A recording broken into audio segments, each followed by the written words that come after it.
Good evening. So, today's topic,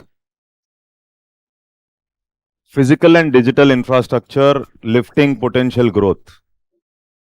Okay, so this is the topic, and it is one of the most important topics for both prelims and mains, especially mains.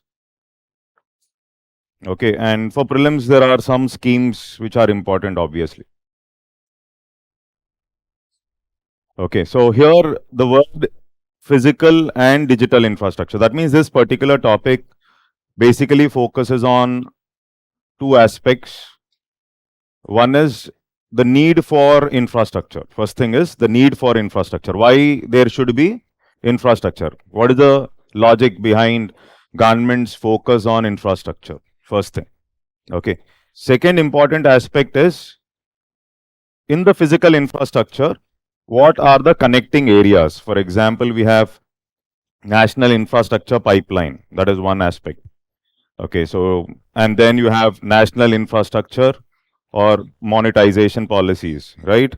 And then we have PM Gati Shakti.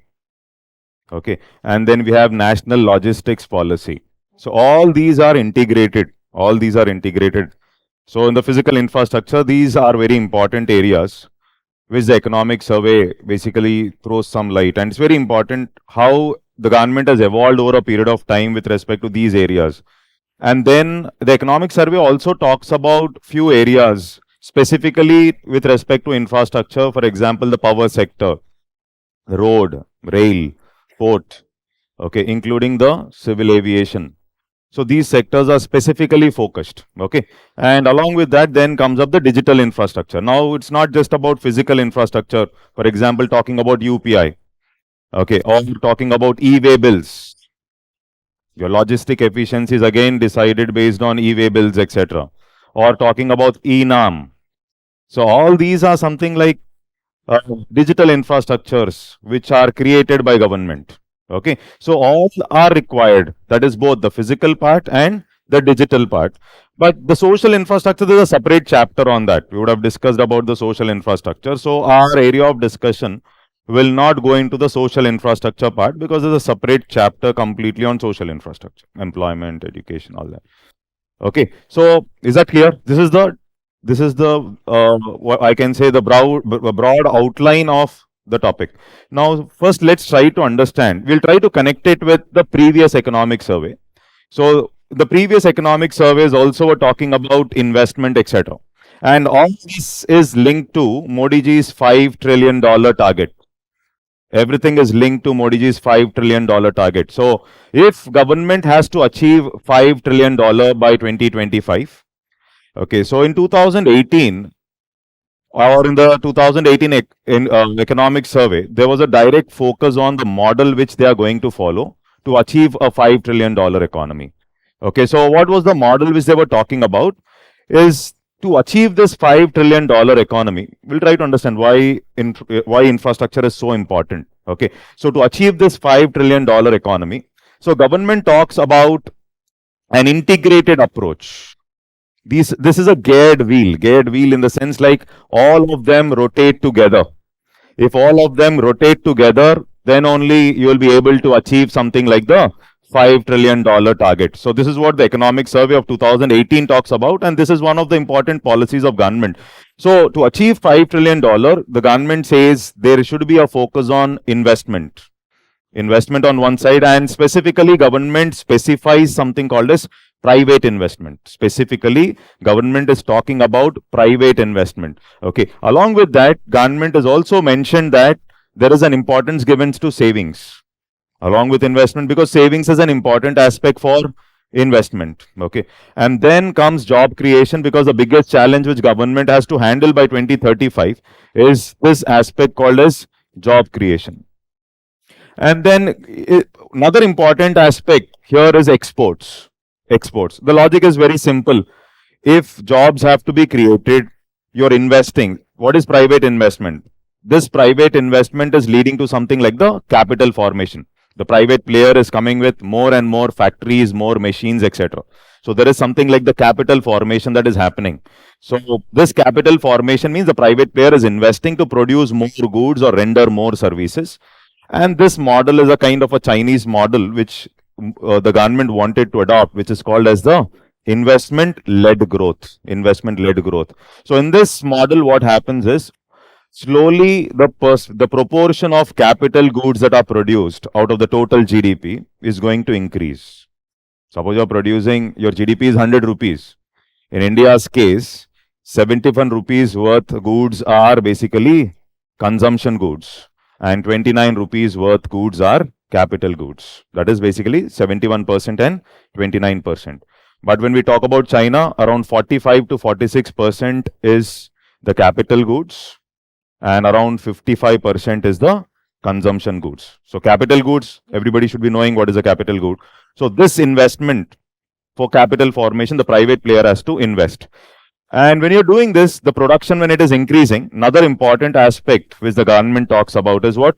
Exports. So you invest, you're coming up with more factories, production is increasing, but this increased output or production, you have to export it to other countries. And along with this, it also talks about the legal reforms which the government has to bring in. So legal reforms can be with respect to several policies.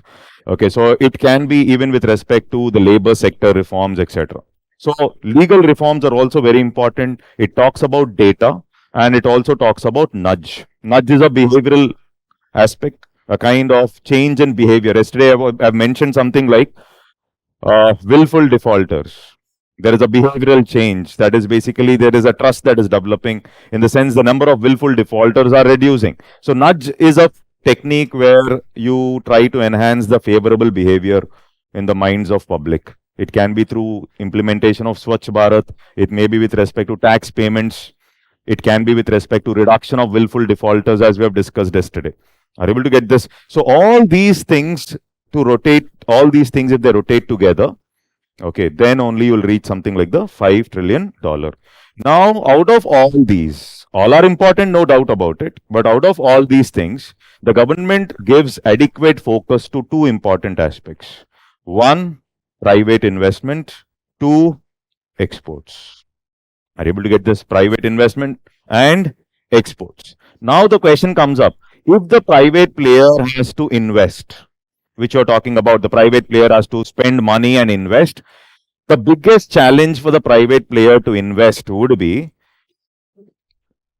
this private investment will happen, but there is a prerequisite for this private investment. What is the prerequisite for this private investment is infrastructure or public investment in the form of infrastructure. It is mainly public investment or it can be PPP. That means you have better roads, you have better rail networks, you have better logistics efficiency.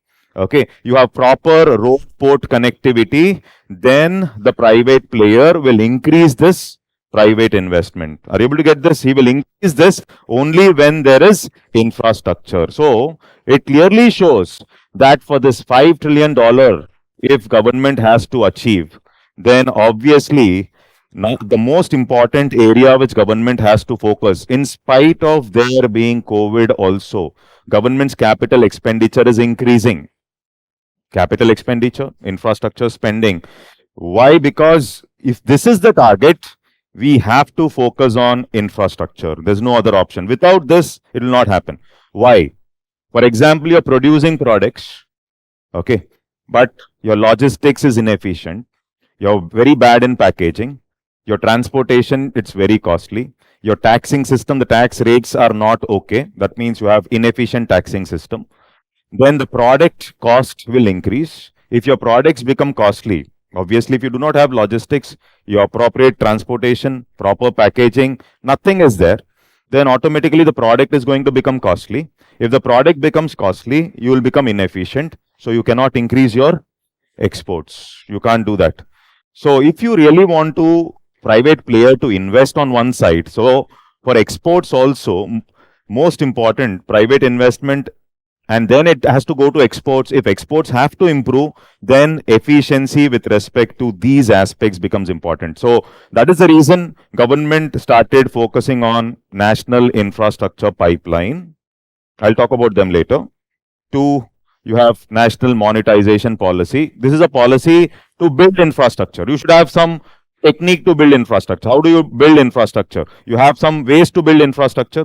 So here one is the national infrastructure pipeline.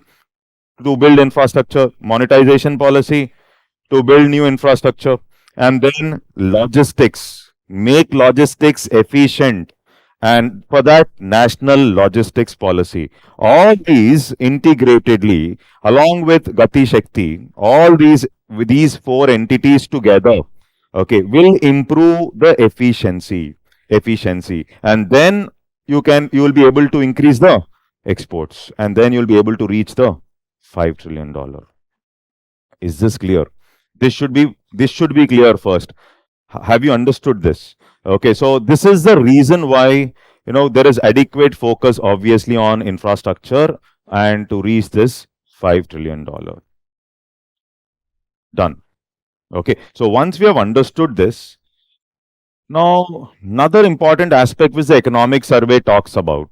Okay, if we are spending money on infrastructure, you're building a road, okay, you're building some ports, okay, it will have a multiplier effect on GDP. So what the economic survey says is, you're spending some money, let's say you're spending some 50 crore rupees on building a road, it will have a multiplier effect with respect to increasing the GDP output by maybe a 500 crore or maybe 1,000 crore.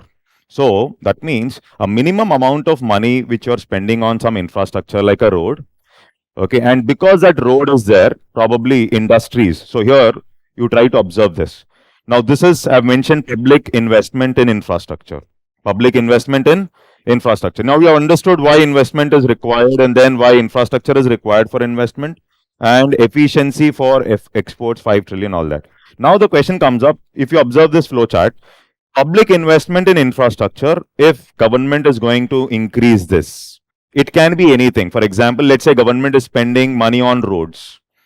Okay, government has spent money on road. Government has spent some 100 crore on road. It has constructed a road. Okay, it can be a national highway. It can be a regular road. Government has done this. Then this will boost the private investor. Now the private investor decides, let me set up a big industry. It may be a special economic zone. In a special economic zone, he will decide to set up a bigger industry. That means just if this road is not there, probably this bigger industries may not come, because without connectivity, they will not take the risk in spending more and more money in building such, in coming up with such industries. So obviously, the private investor will come up with this industry. Let's say he's spending 500 crores on industry, because government has spent some 100 crore on road in the form of public infrastructure. The private player has spent 500 crore in building that particular industry. That industry obviously will create what? Jobs. That bigger industry which you're coming up with, that industry can add on some 3,000 or 4,000 or 5,000, depending on the size of the industry. That industry can add on jobs. So here, now there is a crowding in. That means you spent 100 crores. There was a crowding in of investment that has happened. Crowding in effect. So why? Because you have new infrastructure that is going to be built because of this 100 crore. Are you able to get this? And this will lead to what? Creation of jobs. Employment generation is happening. Now, once employment generation is happening, while you're building the road, employment happens. While the industries are set up, employment is happening. So on an average, overall, there will be job creation. And remember, this job creation is also one of the important aspect in this circle.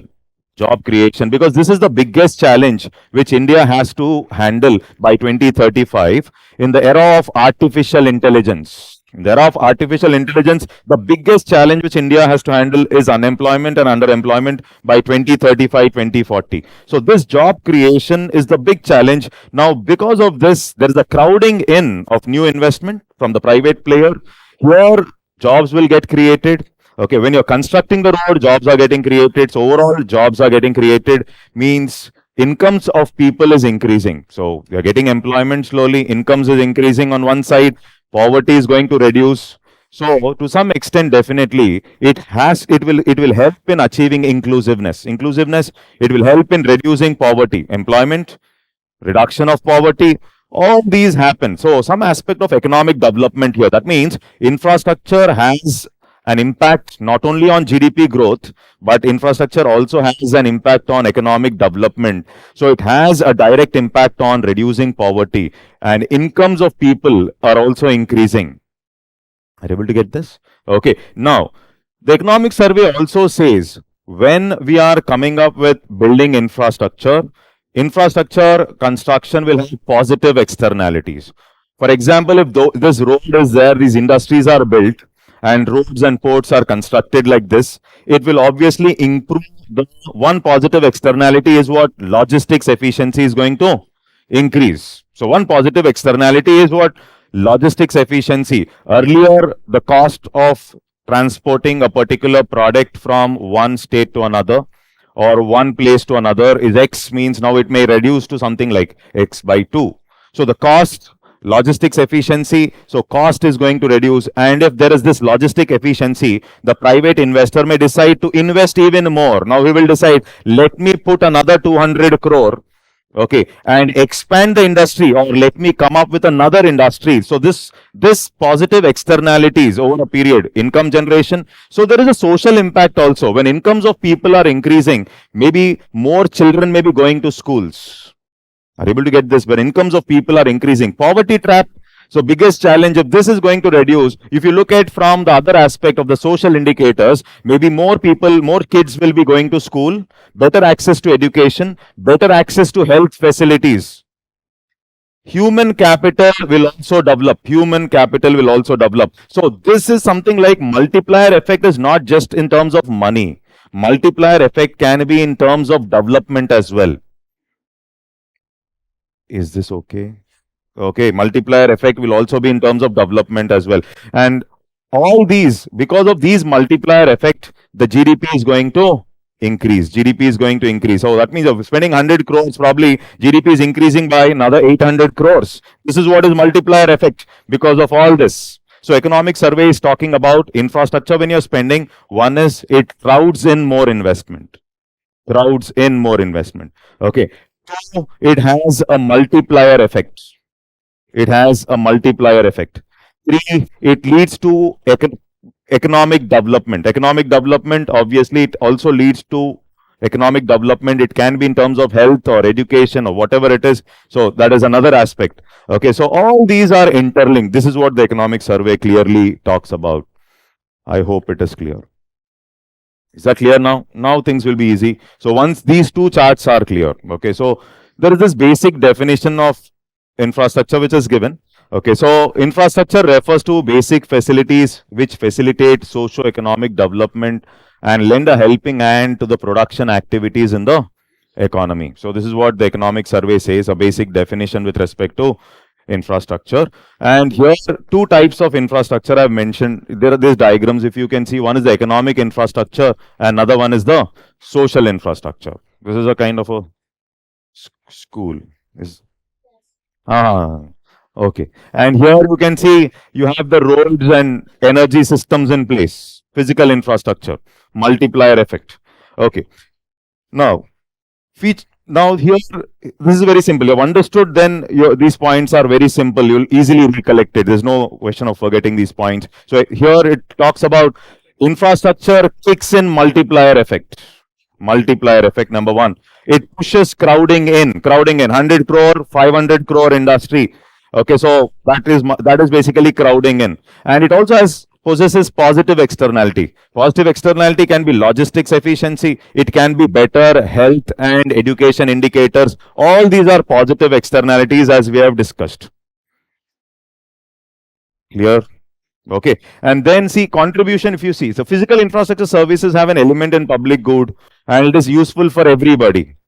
Okay, I think in the first class we would have discussed what is a public good. Or the second class.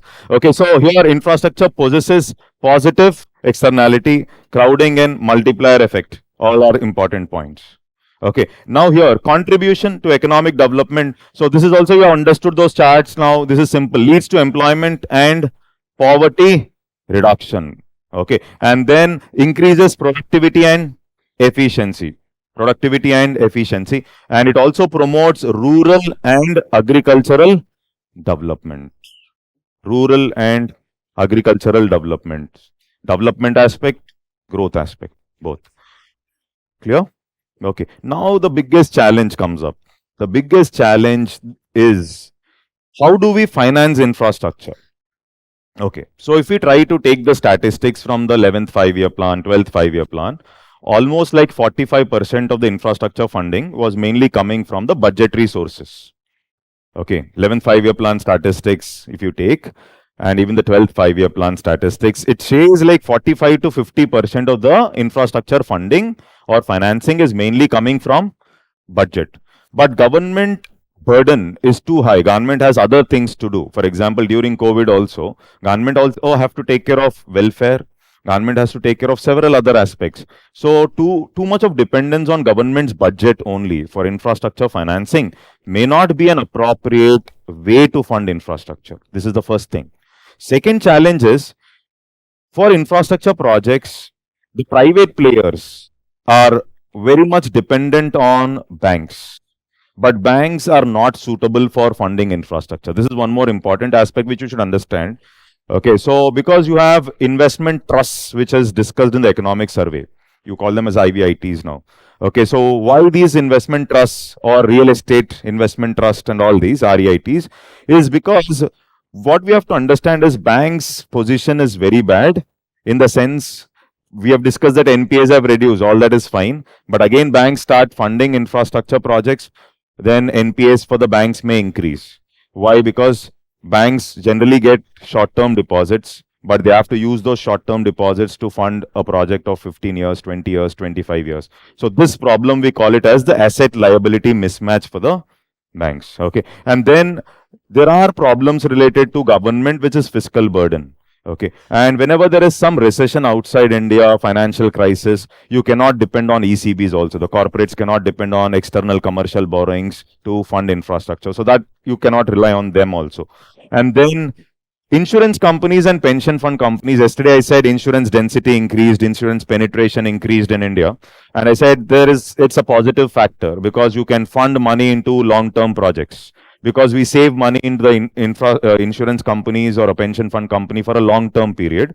So they are better placed to fund infrastructure long-term. But at the same time, they also have to adhere to IRDA guidelines. Unless and until IRDA allows them to push money into new infrastructure, they cannot push money. Their hands are also tied with respect to guidelines related to regulatory bodies like IRDA. Are you able to get this? Okay. And along with that, bond market, corporates also, or even government cannot depend on bond market completely in India to fund infrastructure. They cannot issue bonds and raise money, put it back into infrastructure, etc. Because bond market is also not so developed like the developed world. So this, because of all these challenges, and along with that, there are several administrative issues. Several administrative issues can be with respect to land acquisition. Okay, there is lack of coordination between the different departments in the government. Lack of coordination. Okay, so they will dig the same road 5 times. This is basically, for example, the road is laid, okay, and then you decide that there is a problem with respect to the drainage facilities, etc. Or you decided to come up with the new drainage pipelines, etc. So you dig it again back. So if you coordinate properly, first lay the pipelines properly, okay, everything is settled, then come up with the road. So instead of coordinating properly, there are these are all administrative, all these issues are handled by PM Gati Shakti. All these are handled by PM Gati Shakti. Multiple times you are doing the same thing again and again due to lack of coordination. Then you said Digital India program. You come up with new pipelines, etc., optic fibers and all. You want to come up with new drainage facilities, etc. You dig the road again. So this is basically doing an activity again and again. Why? Because you're not sitting together discussing what is required. If you sit together, discuss what is required, do all that first, then come up with the road, then probably the costs are going to reduce. So improving efficiency with respect to public's money, that is the role of PM Gati Shakti. So this is also one challenge that is addressed through these administrative issues. Well, administrative issues include all that. Is this clear? Okay. Now, from the beginning, one of the important way, which was seen as a solution, economic survey talks about this also. So, economic survey says one of the important way from last 10 years, 10, 15 years, the popular method to fund infrastructure is nothing but the public-private partnerships. Public-private partnerships. Now, in this public-private partnership, it is basically sharing of risk, sharing of revenue that is happening between the public player and the private player. Okay. And there are different ways to fund bigger infrastructure projects. We are only interested in the bigger infrastructure projects. Okay. Or you also should be knowing, sorry. Okay. So you should be knowing that there are different models. Okay. So from a basic PPP model to a concession model, you call it as concession model, and where you are talking about higher private participation. So you would have seen these models like build, operate, transfer, build, operate, or build, own, operate, transfer. Okay, build, own, operate, transfer, etc. So these are all complex models. Complex model in the sense the private player is participating. But before this, to promote these models, to promote private players' participation, okay, government also has come up with something called as a viability gap funding. And economic survey talks about a new method. Economic survey talks about a new method of viability gap funding. So this viability gap funding concept came up in 2006. That means for a PPP, okay, government is going to grant 40% of the project cost. This is what was a viability gap funding. Government is going to grant 40% of the cost. That is a sponsoring entity and 20% from government. Overall, 40% of the PPP project cost will be funded by government according to this viability gap funding. Okay, for PPP. So economic survey comes up with a new suggestion and new method of viability gap funding based on the type of the project. Based on the type of the project, it comes up with a new method of funding. Okay, that is center state participation, how it will increase. So this is what is discussed. So this is a new aspect in the uh, economic survey, which is helpful for exam. Very helpful for exam, because we know about viability gap funding, but what is the new model that is suggested in the economic survey with respect to this aspect called as viability gap funding? Okay, so that is one thing which you will remember. Okay, now after 2015, the private players who are not so keen on signing bigger PPP projects, especially with respect to road. There are multiple issues. Maybe viability for the private player was coming down. There was lack of easy exit mechanism. There is a problem and the private player cannot easily move out. The regulatory situations were bad. Okay, we used the words called as regulatory cholesterol. These are all used in the previous economic surveys. So regulatory cholesterol is excessive regulation. Okay, lack of easy exit mechanism. Easily the private player understands that he's not able to make profits, he's not getting the toll collections due to lockdown, etc. He knows that this project is no more profitable for him, but there is no easy exit mechanism. He's not able to move out easily. So these things were called as Chakra Vyuha challenge. Lack of easy exit. Abhimanya's Chakra Vyuha. Entry is there, exit is not there. Understood? No. So these words are already there in the previous economic surveys. I think you're getting my point, right? Okay, so now all this, to handle all that, so to motivate private players to participate in bigger PPPs, government also came up with new PPP models like the hybrid annuity model, where the risks are going to be shared differently between the public and the private sector. Risks are going to be shared differently between the public and the private sector. So for building roads, all these projects, basically government used to follow engineering, procurement and construction model. Mainly this was the most popular model which government used to follow. So engineering, procurement and construction means the money will be funded by government. Construction risk will be taken by government, but you are calling the private player only for engineering expertise. That means you are taking the risk. Government is taking the risk of finance. Government is taking the risk of construction, but government wants the project to be completed efficiently, and that is the reason government calls them for engineering expertise. So they will come and give their engineering expertise, but all the risk related to construction, finance remains with whom? Government. So this was one model which they followed till 2015, and then they said no, not this. We will focus on models like BOT, build, operate, transfer. So here they decided to come up with BOT toll on one side and BOT annuity on other side. BOT toll on one side and BOT annuity. BOT toll and BOT annuity. Two types of models.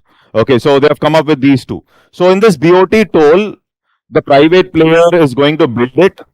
Okay, the private player is operating it. Okay, let's say 15 years, 20 years. The toll collections will also be done by the private player. This is the challenge for the private player. That means the private player is going to collect the toll in this case.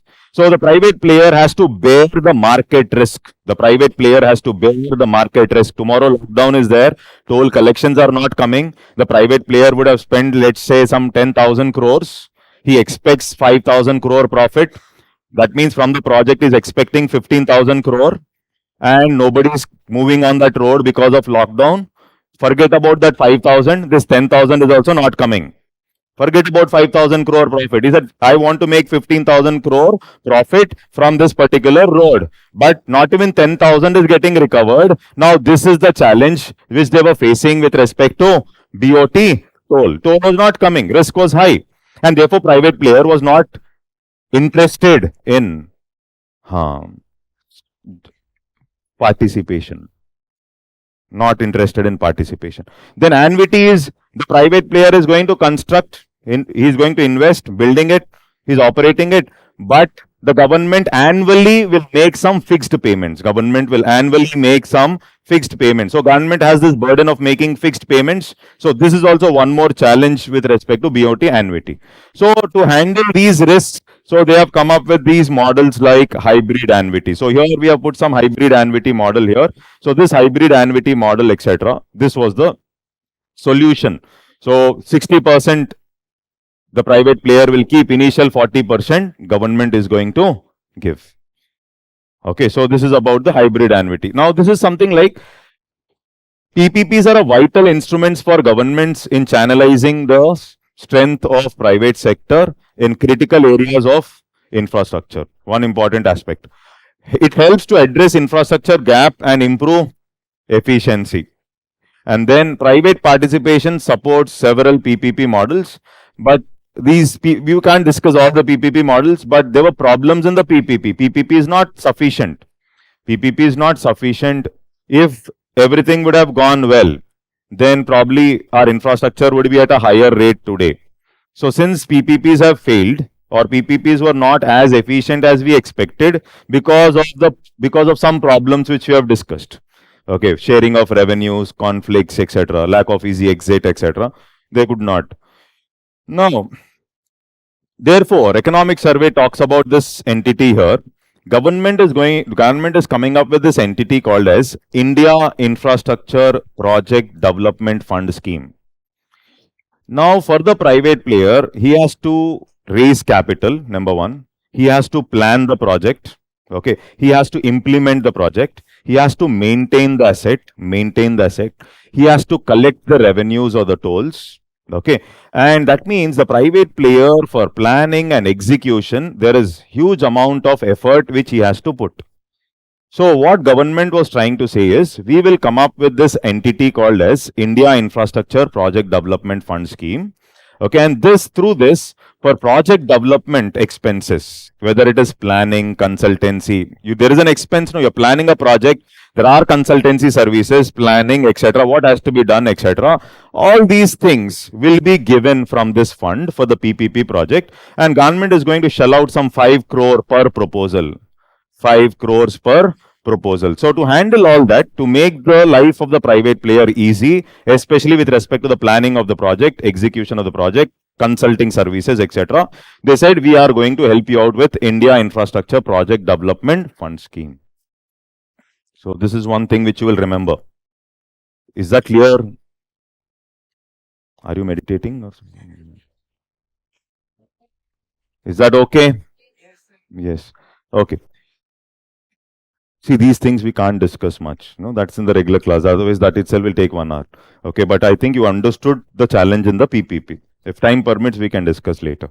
Okay, now see here, viability gap funding. Now, this viability gap funding, what is important is, what is the change in the economic survey, what they are talking about this viability gap funding. So first thing is, it is designed to provide capital support to socially economically desirable PPP projects which will not otherwise be financially viable. There is some problem.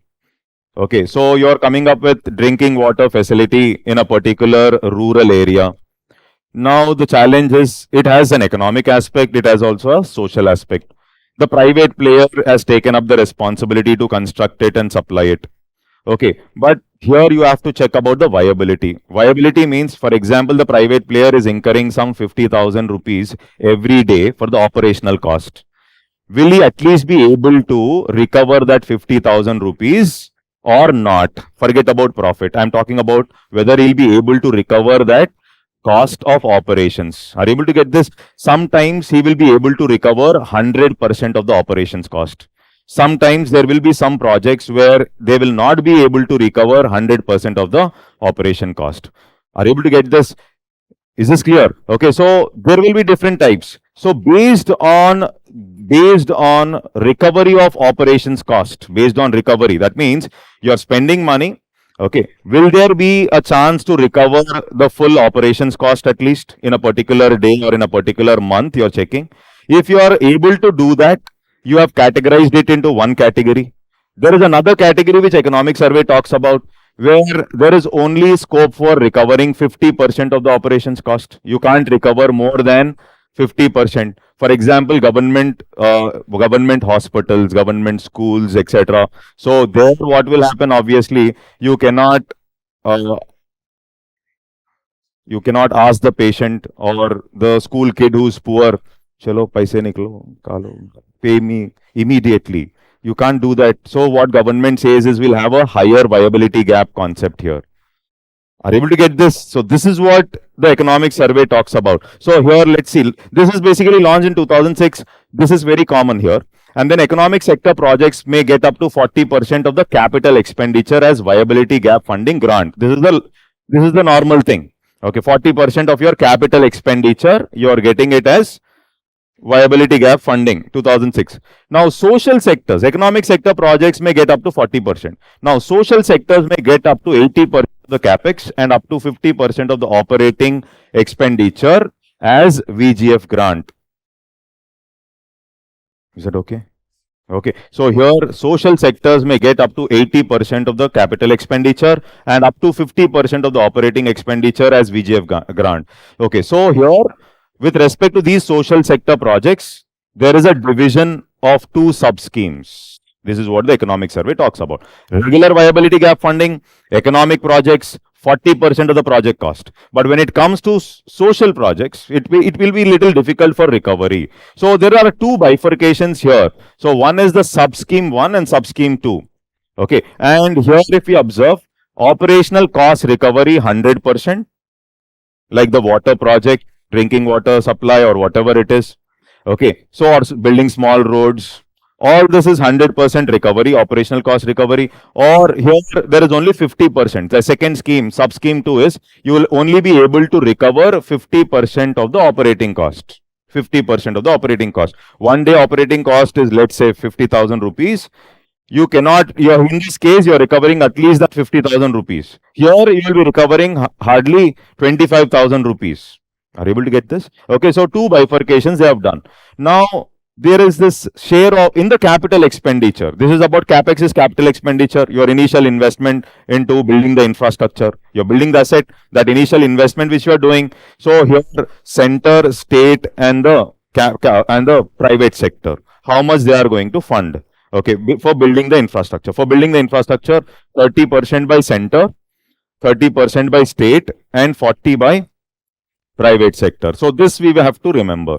Okay, so center, state, and private sector with respect to capital expenditure. This is with respect to capital, initial funding for building the asset. Okay, so this would be 30%, 30%, and 40% by the private player. Okay, this is for which entity? This is for the entity where there is 100% recovery of operation cost. So they need not spend anything on the operation cost in this case. The government is not spending anything on the operation cost. Government is talking about capex only here. Is that okay? Is this clear? Okay. Now here if you see sub scheme 2, where there is only 50% recovery, okay, operational cost recovery. Now here if you observe, the capital expenditure spending, center is to state is to private player, is 40 is to 40 is to 20. So private player is putting only 20%. Why? Because this is a less viable project. So private player is only putting 20.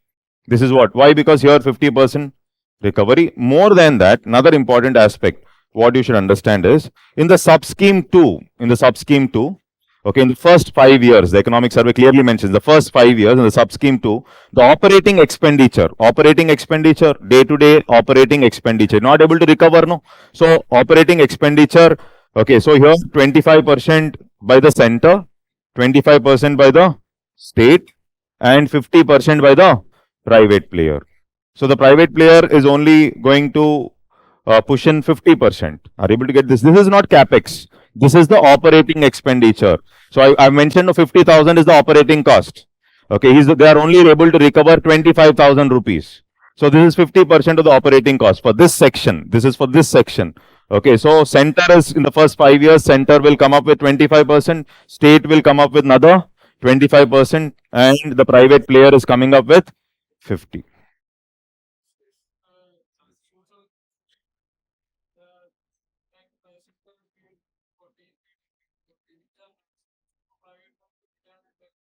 No.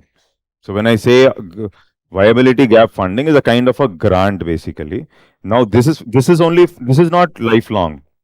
So there's nothing like recovery kind. For example, when I'm saying 40% of the project cost is given as grant, means there is nothing like return there. Okay, so you're trying to make them make the project more viable by giving that grant. No, it is a grant. That is why for the social sectors they're doing. Okay, is this clear till here? Okay, so here if you see sub scheme to operating expenditure 25, 25, 50, this is only for the first 5 years. Huh? This is not lifelong. Lifelong means government will suffer. This is only for the first 5 years. Huh? 25, 25, 50.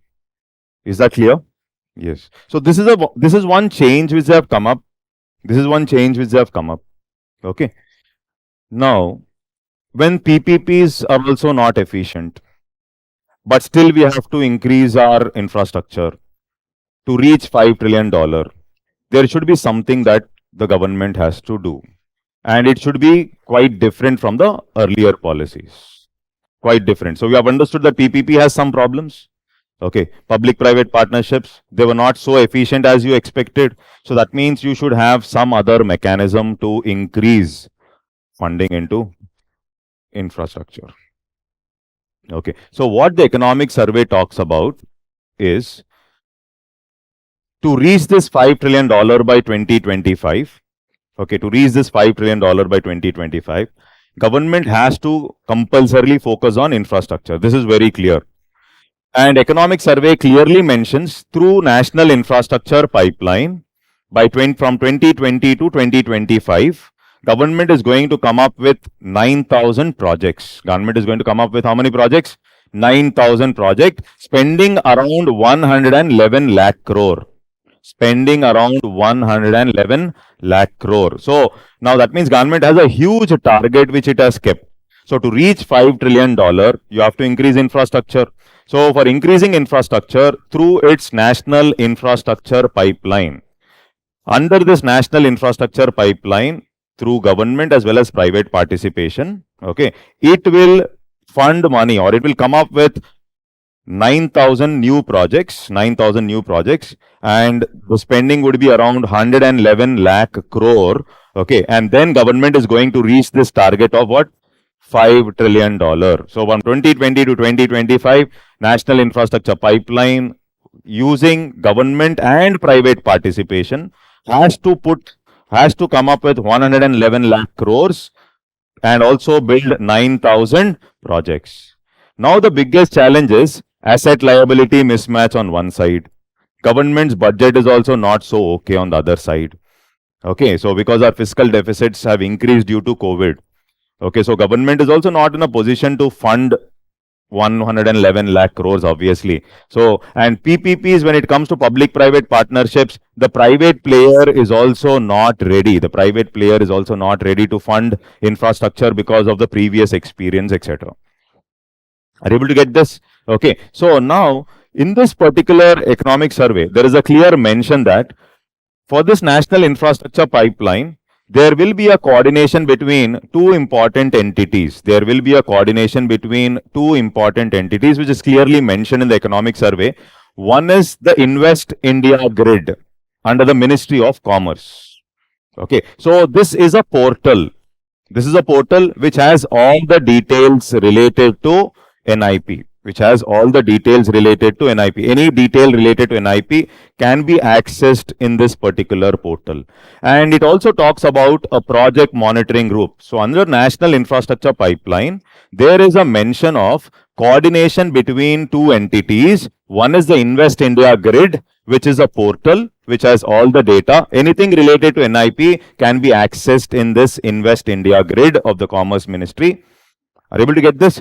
And along with that, there is a project monitoring group. Now, if there are conflicts, if there are issues or problems or conflict, there should be appropriate conflict resolution at a faster pace. Because most of the infrastructure projects, most of the issues are basically going into courts. So, you need to have a proper resolution mechanism so that there will be faster approval of projects at a faster pace. So at least the bigger projects should be approved at a faster pace, okay, without much of hassles, and then NIP will be successful in building something like 9,000 projects. Is this clear? So two entities that can be asked for prelims, basically. One is, what is this Invest India grid? Okay, so one question can be, what is Invest India grid?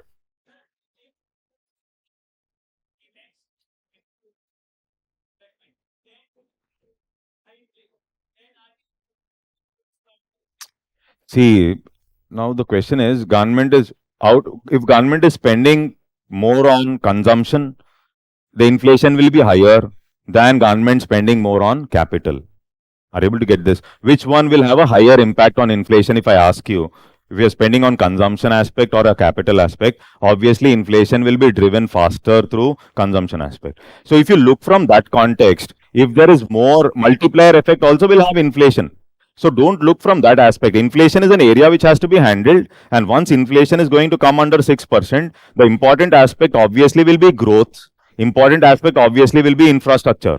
So don't think like government keeping inflation in mind, okay, they will not pump money into capital expenditure. Out of consumption and capital, capital is better off in terms of inflation. Okay.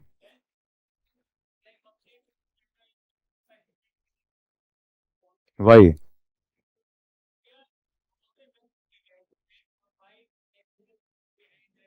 See, it is basically, first of all, don't compare with China. Okay, so now the question is, don't compare with China. Why? I will tell you.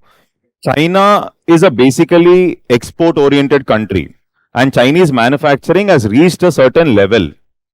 India is doing definitely good.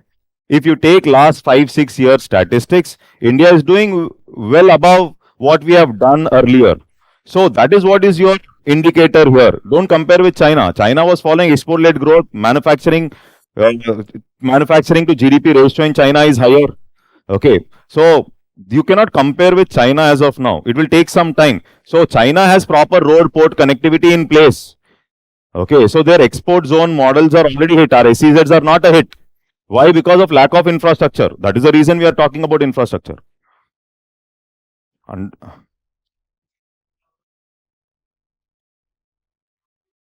both this 9,000 projects will be both, obviously, it can't be greenfield. This 9,000 projects will be both brownfield as well as greenfield projects.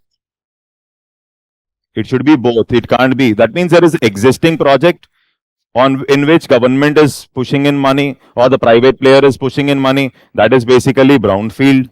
You're coming up with directly a new project. It is basically greenfield. Okay.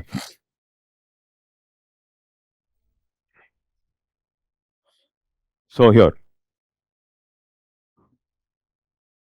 So group of various infrastructure projects to be executed over the next 5 years from 2020 to 2025.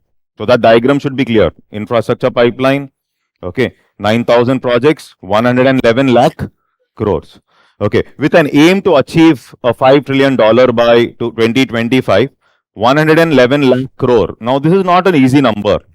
Okay, for 9,000 projects with highest capital expenditure in the energy sector. Now, this is one more important aspect which we have to underline for prelims. So that means in the national infrastructure pipeline, maximum money, or we can say highest capital expenditure, will be in which sector? Energy sector. Now, next comes up, this NIP is hosted in this grid called Invest India Grid. Now, this is a portal. And there will be a coordination between this Invest India Grid and the project monitoring group. This is what I was talking about. Coordination between both of them to achieve that target. Now, Invest India Grid acts as a centralized portal to track and review project progress on a consistent basis. In this portal, you can track how the project is doing, whether it is doing well or not. An initiative of Department of Promotion of Industry and Internal Trade. It is the initiative. So they can ask, so Invest India Grid is an initiative of DPIIT. Okay, that statement is right. Okay, so, and Ministry of Commerce and Industry. Is that clear? Okay, and then project monitoring group is an institutional mechanism put in place by the government for resolution of issues related to large scale projects. Basically, large scale projects, if they are stuck, there is a problem. So, easy resolution, conflict resolution when it comes to this entity called PMG. Okay, so PMG is also involved in fast tracking of approvals, clearances for projects with an anticipated investment of 500 crore and above. Okay, and there is a proposal to integrate both of them, ILG and PMG. Both are important. Okay, so here Invest India Grid plus Project Monitoring Group under National Infrastructure Pipeline. What is the target? 111 lakh crore. How many projects? 9,000 projects. Now, we have seen asset liability mismatch, government budget is not okay. Okay, so therefore, how do you raise money for this particular national infrastructure pipeline? That is through national monetization policy. So, you are trying to convert the assets into money.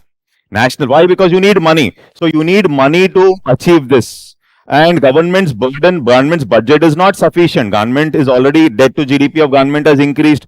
Fiscal deficit of government is increased. So, there should be some other way out for the government to fund this national infrastructure pipeline. And that is nothing but the national monetization policy. National monetization policy. I think you're getting my point. Monetization. Monetization means government already has an existing asset. Now government has to earn some return from that asset, and that money government will use for funding new greenfield projects. Are you able to get this point? For example, government is running an airport. Okay, and government decided to give that particular airport to a private player, or government has one or two ports in its control completely. Now these ports are completely given to the private player. Let's say the private player is operating it, the private player is maintaining it, the private player is collecting revenues, etc. But out of the collections which the private player is getting, obviously since the owner is government, he has to pay some money to the government. That means when there is this existing asset or a brownfield project of the government, from this existing project, they are raising what? Money. Okay, so those airports which the government is not able to run, those ports where government is not efficient maybe, so you are giving it to the private player. That means a brownfield project of government is given to a private player. And from there, the private player, if he's getting some 1,000 rupees, let's say he's giving some 300 to government. Now this 300 rupees government will use for funding a new infrastructure project or a road project or a rail project. Are you able to get this? This is nothing but what? National monetization. So using this national monetization policy, out of that 111 lakh crore, government says we will fund approximately 6 lakh crore. We will fund approximately how much? 6 lakh crore using this national monetization policy. He was asking, what is this monetization policy? It is nothing but using existing assets or existing brownfield projects of government to make revenue. And that revenue which government is making will be invested into building new infrastructure or new greenfield. Like that, government has to raise 6 lakh crore out of this 111 lakh crore. Is that okay? Clear, right? Okay. So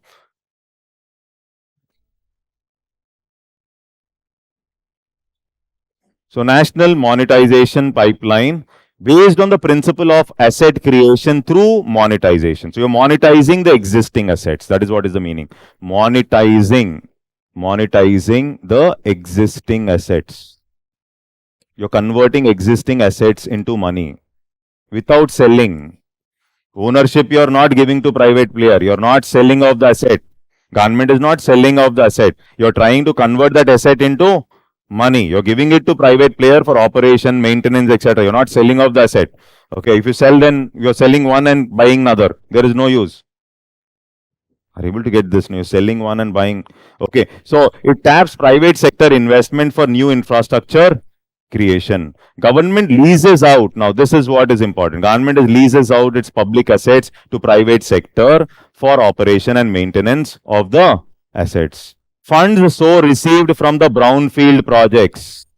This is important. Funds so received from the brownfield projects are reinvested in greenfield. This is what is national monetization pipeline. Okay, estimate monetization potential is 6 lakh crore. Economic survey clearly says 9,000 project, 111 lakh crores. In that 6 lakh crore, we will come up with this national monetization pipeline. That is why this NMP is important.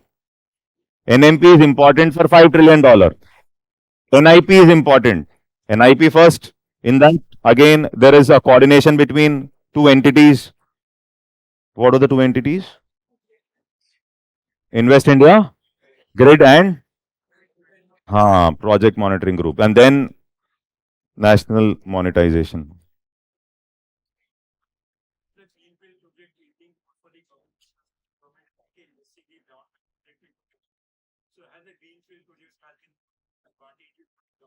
No, greenfield, whether the greenfield project will, the question is, government has to construct it. There is no option whether government will yield return on it or not. Now, our situation is something like government, you're not talking about private here. So, when I'm talking about government to achieve that $5 trillion, government has to focus on road, etc. Because government has the developmental aspect also. So, here, whether it will really yield profits for the government will be decided later. But government has to spend money on building this infrastructure to crowd in private investment. To crowd in. So government's logic is a wider logic here. You can't say I'm investing 100 crores into it, immediately I have to get 200 crores. That is not the objective of government. Government is coming up with the multiplier effect and economic development. So government will spend. Government will spend. There's no other option. So here you can't look at how a private player operates. A private player is spending 100 crore, it wants 200 crore or 150 crore immediately. But government's logic is if you're spending on a greenfield project, now government's logic is on a wider scale. It can't think about immediate result. Is that clear? Yes. Okay. Now all this, so one important aspect here, we'll come to this Gati Shakti. So here one understanding is, we said we have NIP. Okay. And then we have NMP. NMP. Okay. And then we said along with these, we'll also have PM Gati Shakti.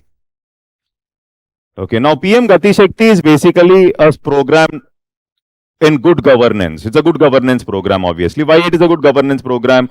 Here the main logic is, how do you ensure proper coordination among different departments so that efficiency of the project will increase on one side and taxpayers' money will reduce. The logic is, you have these two, but there is no coordination. You are saying 111 lakh crore I will spend, 6 lakh crore I have raised. All this we have done.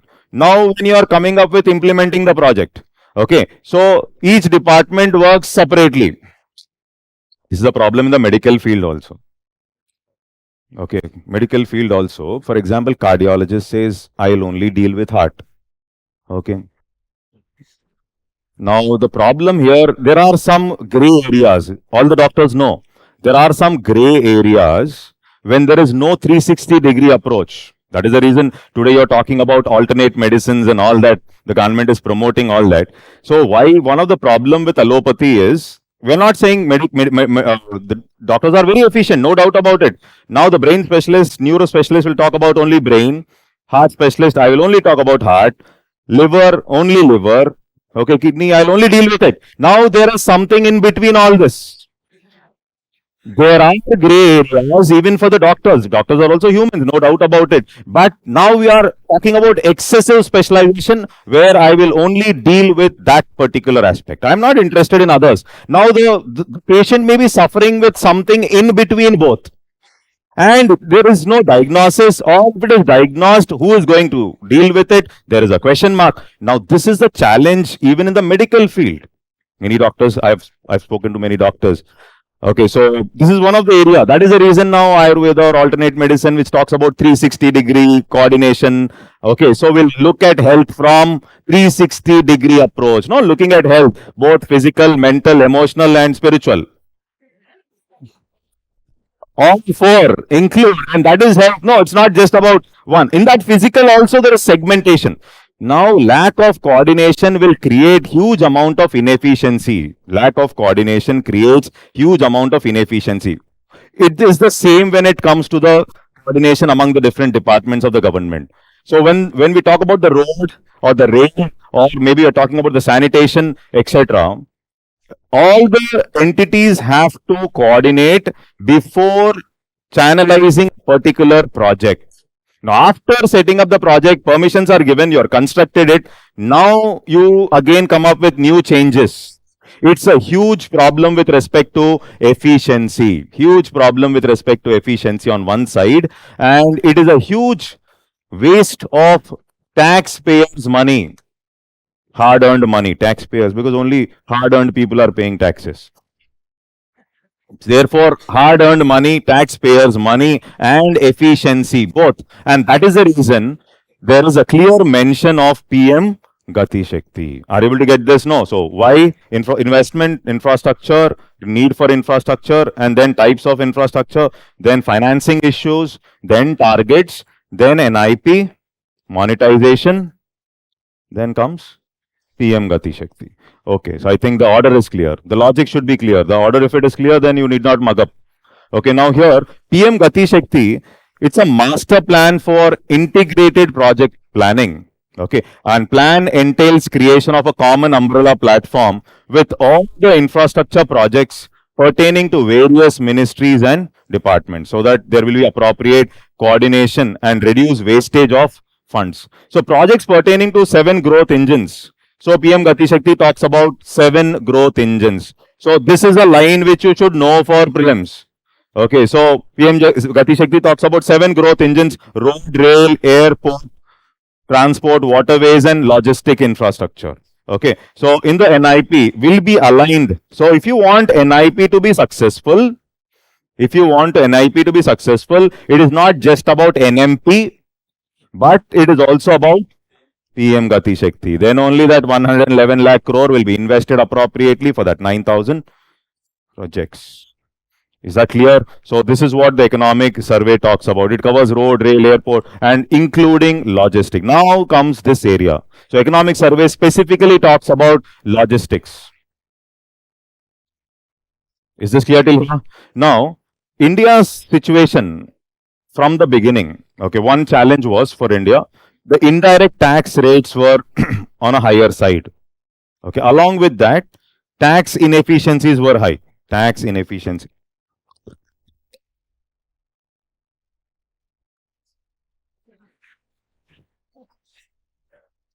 Listening to my voice is. Listen. Okay. Somebody listening to his own voice is quite irritating. Yeah. Okay, fine. Now, why logistics efficiency is required in India, for example? Listen very carefully. First of all, very high tax rates. Okay. And inefficient taxing system earlier, 1960s, 70s, 80s, 90s. Okay. Now we said GST, of course. Okay. Now, generally, whenever there is transportation, and especially road transport, India is completely, or major chunk is dependent on road. Okay, so you'll observe that in the economic survey, there are statistics clearly given that India is completely dependent on road in comparison to rail or inland waterways. Okay, so we're too much dependent on road. And in the earlier days, suppose a lorry full of goods has to move from Chennai to Delhi. So ideally, it has to take some 4 days or 3.5 days. But in India, it used to take 13 days, 14 days, 17 days, 20 days also sometimes, because of many problems. One is traffic jams and efficient roads. Okay, so in spite of all that, there's one more challenge. Every border, there will be huge pack of lorries standing, and there will be officials who will be checking them. Okay, and there will be some issues slow procedures, etc. It can be something related to corruption as well. Okay, so because of that, at every state point, the lorries get stopped almost for 4.5 hours, 5 hours, 6 hours. Like this, the lorry dances and reaches Delhi by almost like 17 days, 18 days. This is heights of inefficiency. Somebody who wants to use this raw material also in Delhi will be fed up. Number one. Number two, when we talk about lead time of delivery, it is increasing because of this inefficient systems. Inefficient. Another important aspect is you are taking a basket of goods. Okay, it can be anything, it can be motorcycles or whatever it is, and you want to sell in some other state. Okay, you are taking different items, you want to sell it in some other state. That means it involves something like packaging, transportation charges, you're distributing it. Then in that particular state, you have to store it. Okay, and then comes the selling part. All these are very costly. Here, economic survey says the logistics cost of India is way, way higher than many other countries, because of which the product is going to become very costly. Number one. So, one is cost push inflation because of logistics inefficiency. Second, if you want to export that product, because of inefficient logistics, you cannot maximize on your export. Are you able to get this? Investment and exports are the most important aspects for $5 trillion. So exports you cannot maximize because the cost has inflated, whether it is warehousing, packaging, transportation, distribution. All these are very costly in comparison to other countries. Clear statistics are given in the economic survey, which clearly say because of this increased logistics cost, India cannot be efficient with respect to its exports. And export is one of the critical factor for India's investment-led growth model. So though you have spent money on infrastructure, you have built the road, you have come up with projects, you have monetized it, there is coordination between ministries and departments, but there is inefficiency with respect to logistics. Means the objective of reaching that 5 trillion, objective of making our infrastructure efficient will not be there. And that is the reason the economic survey, along with these three, it also talks about a national logistics policy. As simple as that. Is this clear, everybody? That is the reason the economic survey talks about national logistics policy. There is a reason, there's a logic for everything. Okay, so national logistics policy, clearly mentioned. National logistics policy is clearly mentioned in the economic survey. Here, if you see, so this is a basic understanding. There is a manufacturing that is happening. Manufacturers are manufacturing it, then through transportation, road and all. Now here there is some segmentation of bulk, and then it comes to the warehouse, finished goods, and now starts again packaging here. Okay, and then transportation, then distribution, then the last mile delivery. Now this is highly inefficient in India. Highly inefficient in India. It involves especially packaging, transportation, distribution. All this are very costly. Survey clearly talks about it. So if this is there, our exports will not be competitive. And it will also lead to cost push inflation. And along with this, all other three, NIP plus NMP plus PM Gati Shakti, all these are gone. And therefore, you also have to add one more, that is the national logistic policy. 1, 2, 3, and 4 for achieving the physical infrastructure. For achieving the physical infrastructure, 4 entities. These 4. So any question asking on how do you build, what are the measures taken by the government in the recent past to increase infrastructure or to make infrastructure more efficient. Now you should be in a position of starting off from PPP, challenges in PPP, how to reach $5 trillion, and then comes up the policies of the government through integration of these 4, NIP, NLP, NMP, and PM Gati Shakti, for achieving physical infrastructure, which is a prerequisite for government's investment-led growth model to reach that $5 trillion. This is how you write the mains answer. But now, of course, our discussion is not much on mains. So is this clear?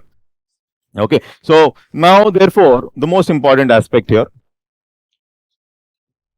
It includes all activities of the supply chain, such as transportation, warehousing, packaging, inventory, flow of information, order processing, and customer service. And the major aspect out of all is the transportation aspect. So when it comes to transportation, how do we build efficiency? This is one important aspect. Now, how do you build efficiency, which is a major component here? Okay. Now, so logistics deals with all that from the production stage. Okay. There is something like the transportation, distribution, okay, for packaging, transportation, distribution, then it goes to the final consumer. This is the English definition of logistics. Okay, so this is the English definition of logistics, but economics definition of logistics, which economic survey talks about. Now, economic survey clearly talks about a new definition of logistics. Okay, it clearly talks about a new definition of logistics, which helps us to write really good answers in infrastructure, no doubt about it. It helps us to write very good answers, and there is something here which is good for us to, for the prelim also, if at all he wants to ask. So here, if you see one important aspect, so government talks about, the government defines logistics in the format of multi-modal logistics park. So this is basically, I've pasted it from economic survey. Okay, so multi-modal logistics park. Okay, and cold chain, processing, etc. plus warehouses. So, government's definition of logistics involves three entities. Government's definition of logistics involves how many entities? Three entities. What are the three entities? Multi-modal logistic park, warehouses, and cold chain. All the three put together. Okay. Now here if we see, government has given some minimum investment and minimum area requirement. 90% UPSC should not ask, according to my logic, but 10% I don't know.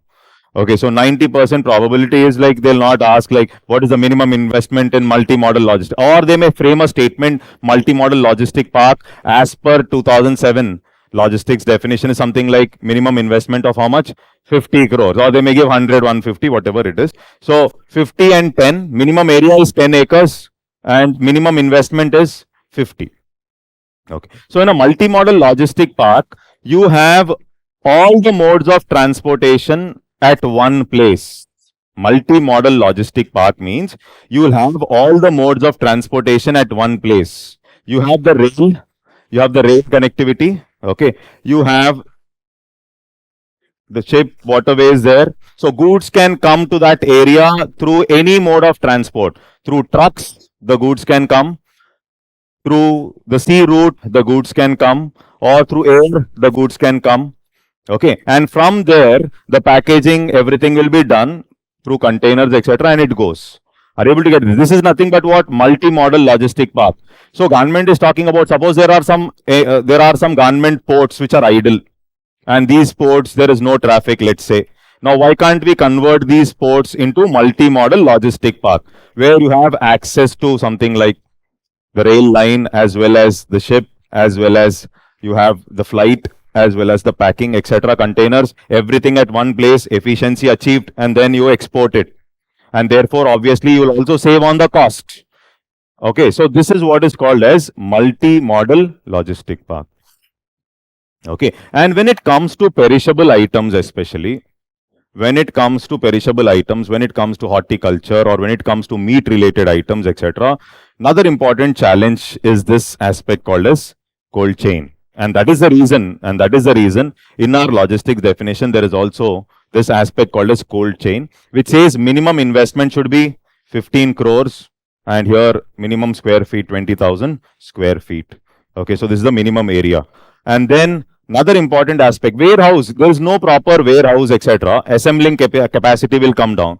And if the warehouse is far away, okay, you don't have appropriate warehouses, the traveling cost will increase, transportation cost will increase, because of which the products start becoming costly. So appropriate warehouses very close to the logistic parks, etc. Okay, so all this becomes important. So here warehouses also. So warehouse, there is a discussion, something like minimum investment is something like 25 crore and 1 lakh SFT. So I don't think you'll remember this. At least you'll try to remember 50, 15 and 25. Like that. Okay, so This is important. This is three important areas. Okay, government's definition. Now here you see, logistics sector is expected to grow at 15.5%. Okay, another important benefit of logistics is 2 to 3 crore jobs. See, Modi ji in 2018-19 said, we will focus on investment, and that investment which we are doing, that means we are coming up with machines, we are coming up with more factories, that will not replace labor. So the economic survey differed with the old viewpoint that machine will replace labor. Why? You're going to become more efficient. When you're coming up with infrastructure, warehouses, you're creating jobs. Logistic parks, you're creating jobs. Cold chain facilities, you're creating jobs. For efficiency, you're coming up with R&D. In R&D, you're creating jobs. For making this viable, government spending money on infrastructure, you're creating jobs. When all these are there, government is coming up with new factories. There you will create jobs.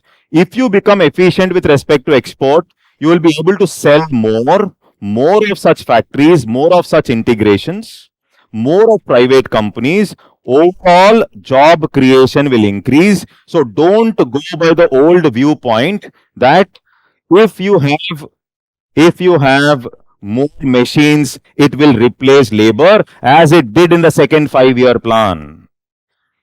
As it did in the second 5-year plan, where you are talking about capital intensive growth rather than labor intensive. This is not that capital intensive. This capital intensity will, or this investment will lead to job creation in all these sections. And therefore, this will benefit the demographic dividend.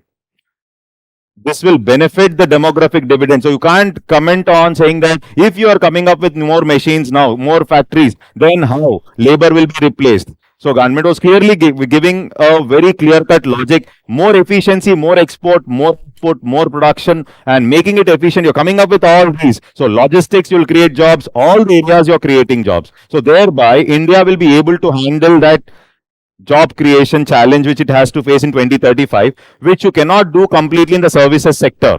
You have to focus on manufacturing only, mainly for creating jobs. Is that okay? Yes. Now, NLP aims to bring down these costs. Okay, logistic policy, national logistic policy aims to bring down this cost to, this is important. This is important, very important point, especially for mains.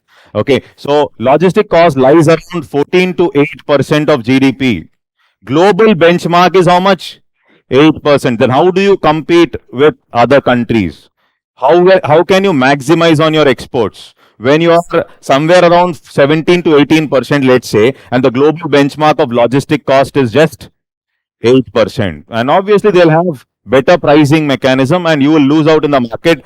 So government actually has to get these things done if it wants to maximize on exports. So here this is a ranking, or this talks about logistic cost as a percentage of GDP. Okay, so here if you see India 14%, BRICS average is 11, Europe 10, China 9. Now China is 9. Now somebody was comparing China and India. So how do you compare when there is this much of difference? Are you able to get this? And then US 7.6. Is that okay? Then now how do you make Indian manufacturing efficient? It's not just about making the right product. It is also taking the right product to the customer at the cheapest cost possible. That is what is efficiency. Without that, you made a fantastic product, but what is the use? You're getting my point, right? That is very important. Okay, so see here. There exists a skewed transportation, the biggest challenge which they have identified. Okay, so one is the costs are very high, packaging, transportation costs are very high and inefficient when we talk about roads. But India's case, there's a skewed transportation model in India with roadways taking up all the load, traffic jams, etc. Inland waterways not used, rail not effectively used. This is what is the observation. Okay, so here if we see, most of the time it is you transport it through trucks. That is a major source of transport.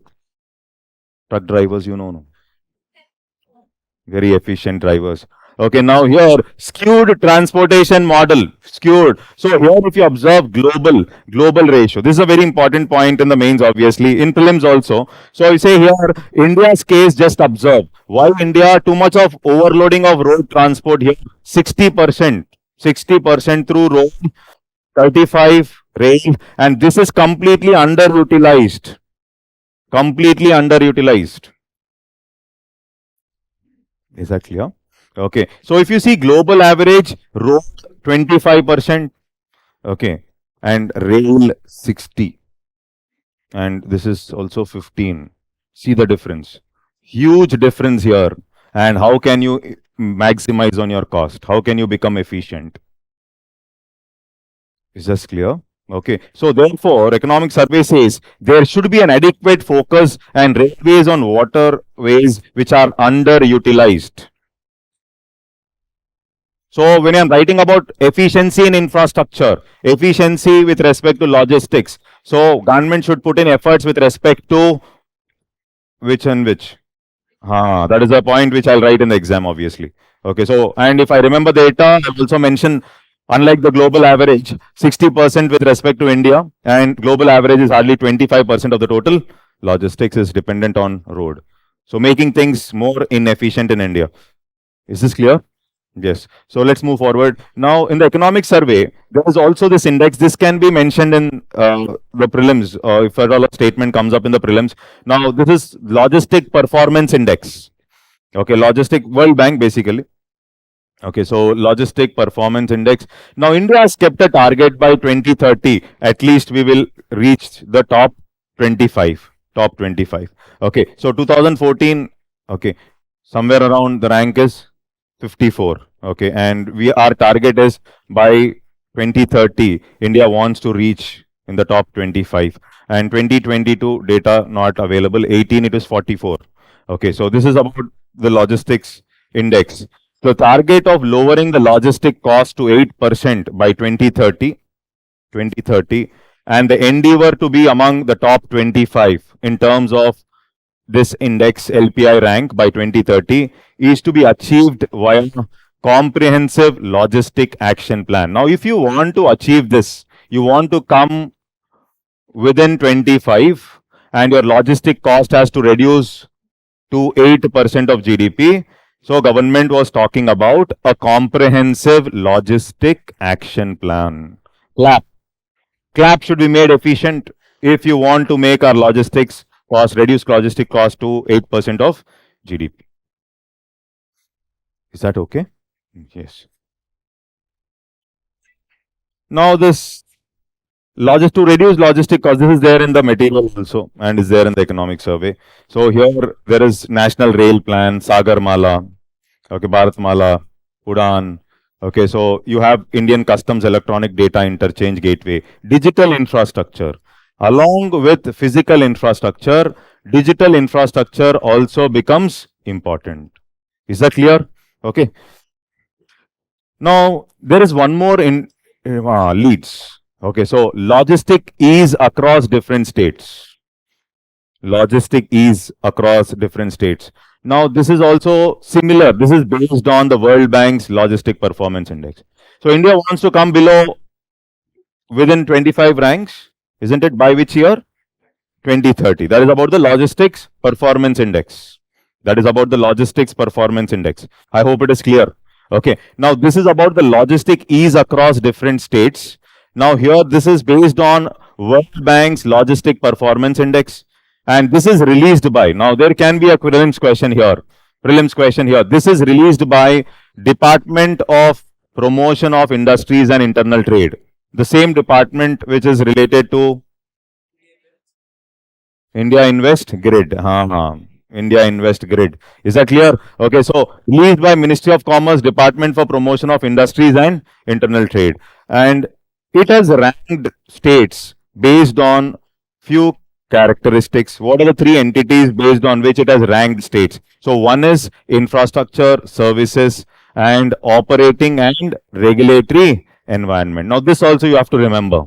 It has ranked states based on three important aspects. What are the three important aspects? Infrastructure, services, operating and regulatory environment. This you have to remember for prelims. So one is released by whom?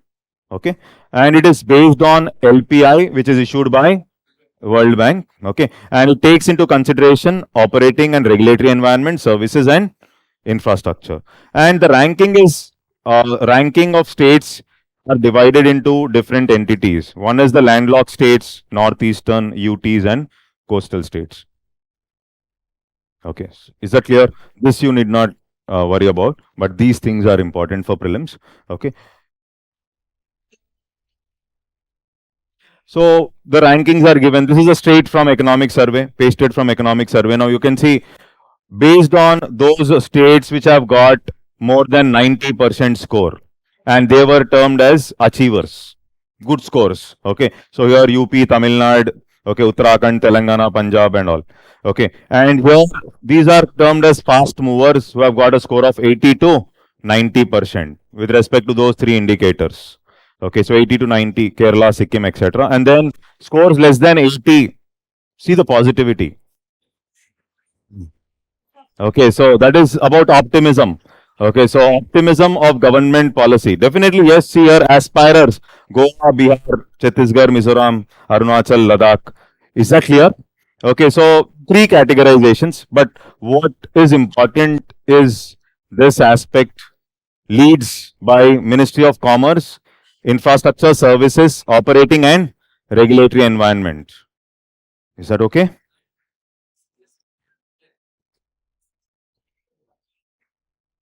So, see, it is basically efficiency with respect to service delivery, obviously.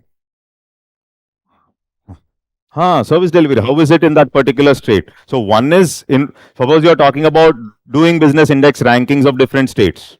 There are some states which have done better than other. Okay, so when we talk about services, service delivery also, there are some states which are better than other, not just infrastructure. Regulatory environment is something like the restrictions and regulations. This will also increase competition among different states. So we know that from cooperative federalism to competitive federalism, all these logics. Now I want a particular state wants more companies to come into their state. Then why don't you improve your index of leads? Okay, so you do better so that better investors will come to your state. They will invest and probably job creation. So competitive is competition among different states. You're trying to release all this. So investor when he is coming and pushing money, probably he will check this. Unless and until he is forced by government to invest in a particular state, probably if it is purely based on efficiency, he has to check this because otherwise he will be inefficient.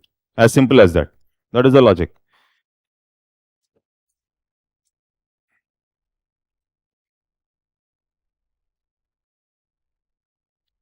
Okay. Here from here it is little cool and no much of you'll just remember few things here. Okay, so see here. Development, the main area is that whatever we have talked about, no, that is a pure integrated area, very important for exam. This is also important. It's not that it is not required. Okay, so developments in physical infrastructure sector. So one is the road transport. Okay, so we observe that total budgetary support for investment in the road sector is increasing. That much you will remember. Tremendous support in total budgetary support for investment in road. This is what they were doing. Okay, so that is something which you will remember that government is putting in money, more money into the road sector, etc. So what is more important, we will see. See here, for the prelims, budgetary support for investment has been increasing rapidly in the last 4 years. Are you able to get this? Like, these statements keep coming in the exam.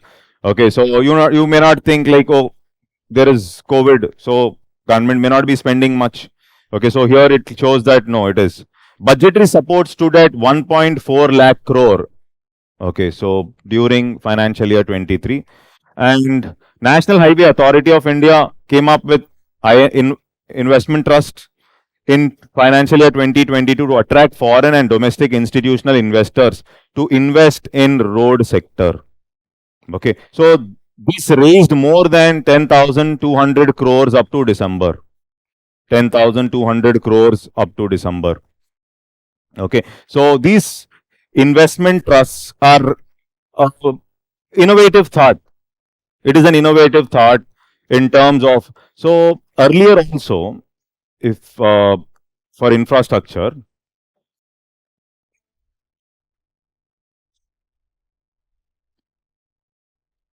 see, to especially PPPs with respect to road, many companies were not interested. Okay, private entities, they were not interested. Okay, so government earlier also, for promoting infrastructure, earlier it has come up with infrastructure debt fund companies. Okay, we call them as infrastructure debt fund companies.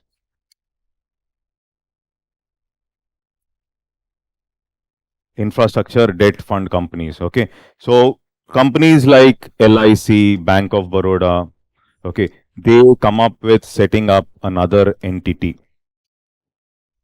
Let's say that entity is X, and this entity, it's a separate entity they have set up. It's an infrastructure debt fund company. So you are coming up with a Companies Act to register this, and then it raises money from different sources, mainly long-term funds. That means insurance, pension fund, etc. It is raising money from different sources. It can raise money from Indian entities. One second. So it can raise money from Indian entities. It can raise money from Indian entities, or it can raise money from the foreign entities. Okay, and they invest, and this infrastructure debt fund company will fund some infrastructure project. It can be a metro project in some place. Okay, so metro project is funding, and they are what? They are investors. Same in the investment trusts also. When I'm talking about investors, invest money. Okay, and they are investing. This money is going into these projects. Okay, and the project here, it will also get some money. It can get some interest, etc. And from that interest, it will pay it to the foreign entities as well as the Indian entities. Okay, so government also reduce these taxes. So when you're paying, let's say 100 rupees, so earlier government used to deduct 20 rupees.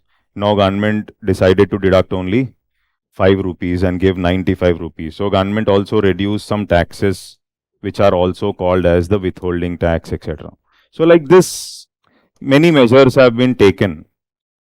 Okay, so in the similar line, a simple way to understand. Okay, so simple way to understand is, suppose National Highway Authority of India is there. Okay, and there is a road project which has to be constructed. Now this is a road project. So National Highway Authority of India has constructed this road project. Now after that, this National Highway Authority of India is going to transfer this to some trust. The responsibility is in the hands of the trust only now. The trust is going to handle. Okay, and the trust will take care of this particular road, etc. So government, now this entity is no way concerned with the road anymore. Now this trust is going to handle this road. Okay, now the question is, you have to raise some money. Okay, so one is, you have some project managers. Okay, Okay, and you want some investors. Now you will say, investors, come on, invest into these infrastructure projects. Okay, come on, invest into this infrastructure projects. Now they are investing, let's say somebody is investing 1,000 rupees, or somebody is investing whatever extra cash they have. Okay, or they are investing 10,000, 20,000 rupees, etc. Now you are giving them a piece of, you can call it as a piece of equity, or you call it as some paper to these investors. Now, because of this, as and when the project starts moving, as and when the money is flowing, okay, so dividends will also be paid. dividends will also be paid. Okay. And when the money is moving, and from this money, the investors are paying some money. Okay. So from this money will be used by NHAI also to build some other other greenfield projects. This is the style they do. This is the benefit actually. You're getting some money, you're raising money, you're getting money. This money you will push, and NHI will also be building. So here again, it may make some money. Okay, slowly. But here this money is going to NHI. This money from the investors, you're using it into these projects, greenfield projects, starts producing, etc.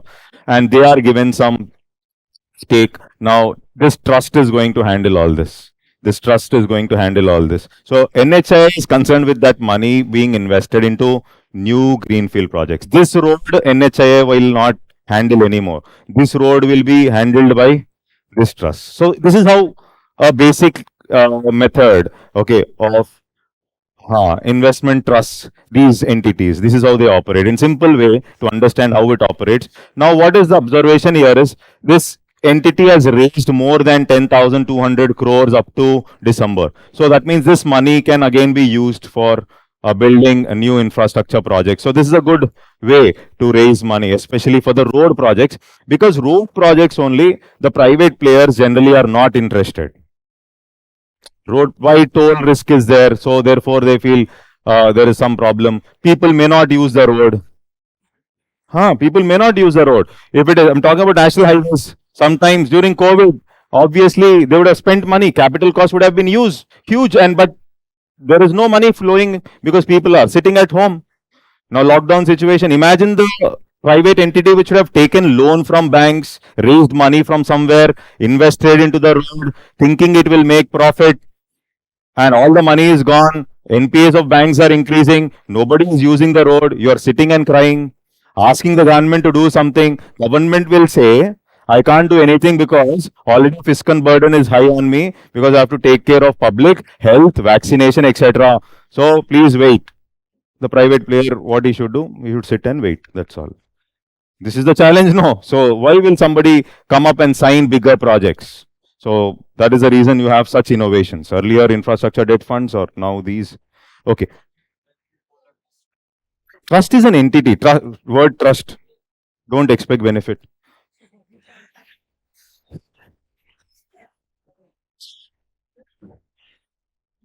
Simple.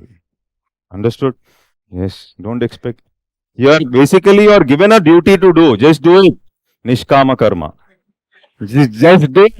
Do that duty. Don't expect. Okay, here you are a trust. You have been set up by NHAI. There is a logic. Okay, maybe for running it, some charges will be given. No doubt about it. It's not free, no. And the project manager is there. The project entity is handling it. Salaries have to be paid. All this will be there from that money which you are pulling up. No doubt that is there. It's not that just free of cost they are doing.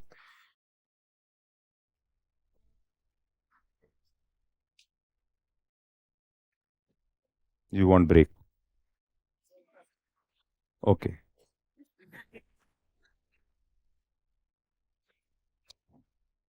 Okay.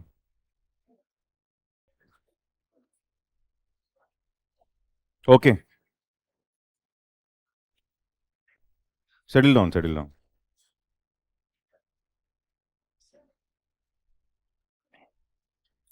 So here, this is about railways. Okay, so there is one observation here. Infrastructure capital expenditure on railways has seen a tremendous boost. This is the observation. Okay, so if at all there is a prelims question that can come up in this area. Okay, so total capital expenditure, it is on a increasing trend. That is the observation. So here, if there are some statements like this, capex has been increasing rapidly since 2014. And here capex has seen a continuous increase in the last 4 years. Continuous increase in the last 4 years with capex of 2.5 lakh crore in the year 2023, up by around 29% compared to the previous year. Okay, so these facts sometimes will help us in the prelims. Okay, So some initiatives which are mentioned. One is the dedicated freight corridor. Okay, here you can see. Okay, so here if you see eastern and western dedicated freight corridors along the Golden Quadrilateral and 97,957 crore invested until 2023. This is a fact basically. Okay, so here not along with that roads, townships will be developed around these dedicated freight corridors. This is what is mentioned in the economic survey. Now, there is also a mention of Gati Shakti multi-modal cargo terminal. So this is the same diagram there. Okay, so Gati Shakti multi-modal cargo terminal. Now this is basically suppose a railway station is converted into a multi-modal logistics kind of a thing. Okay, where you have access to all the transportation facilities. You have access to all the transportation facilities. So eastern and western dedicated freight corridors along the Golden Quadrilateral. Okay, so here what we will observe is in this multimodal transaction, roads and townships development around DFC. This is a repetition here. So if we talk about this, suppose there is a railway station which is not used much. Okay, in this railway station, so this is the railway station. In this railway station, you are coming up with all the other facilities like the cargo management, okay, ship, air, etc. So this is what is part of the Gati Shakti multimodal cargo terminal. Okay. Then another important thing that is mentioned is Vande Bharat trains. Okay. So this is basically built in Chennai. Maximum speed of 160 kilometers. Okay. And there is an anti-collision system called Kavach. Is that okay? Yes. And if at all they ask, you can easily identify the option. Okay. So anti-collision system called Kavach. Hyperloop technology. Okay. Hyperloop technology. This is what is the Hyperloop technology. You have the low pressure areas. Okay, so low pressure, and then you have these high pressure transportation system. In the low pressure entity, you have the high pressure transport that is moving. So there will be hassle-free, easy transport. This is what happens in a Hyperloop. So emerging technology, potential to be faster and greener than airplanes and railways. So there will be hassle-free because of this pressure difference. Okay, so technology is still in the development phase. It's a collaboration between Indian Railways and IIT Madras. Indian Railways. It can be a factual question if at all he wants to ask. Another important aspect which is mentioned in the economic survey is the Kisan Rail trains. Okay, so this is basically wherever there is higher production of food grains or fruits and vegetables, etc. From surplus areas to deficient areas, you will be able to transport it. So this is through these Kisan Rail special trains. Okay, so maybe from the eastern areas to the other parts of the country, etc. Now introduced in financial year 2021 to enable speedy movement of perishables from surplus regions to deficient regions. Indian Railways have operated around 2,359 Kisan railway services till now. So this is what we have to remember. That's all in this. Now coming to civil aviation. Okay, so this is about the performance of the aviation sector. So pre-COVID average, then you can observe here going down and then increasing. Okay, going down and then subsequently increasing. So this is the pre-COVID average here. Total passengers carried in lakh. Okay, so here what we observe is you have a drop and then slowly it has started recovering. Okay, so that is one observation from this graph. So civil aviation sector in India has great potential owing to growing demand from growing middle class. These are some reasons that are given. Population, growth in population and tourism, higher disposable incomes, favorable demographics, youngsters mainly, greater penetration of aviation infrastructure. Okay. And programs like regional connectivity systems, the UDAN program, it has considerably enhanced regional connectivity through the opening up of airports in the tier 2, tier 3 cities, basically tier 2 in the India's hinterland. Now here schemes focuses on connectivity between the tier 2 and tier 3 cities in the country. important for connectivity. More than 1 crore air passengers have availed themselves of the benefit of Udan scheme since its inception. This is what the government says. And one important aspect, government has approved a budget of 4,500 crores for revival of existing unserved, undeserved airports and airstrips. Is that okay? Yes. So there's nothing much to explain here, factual. Now coming to ports here. Most of the international trade is handled through ports.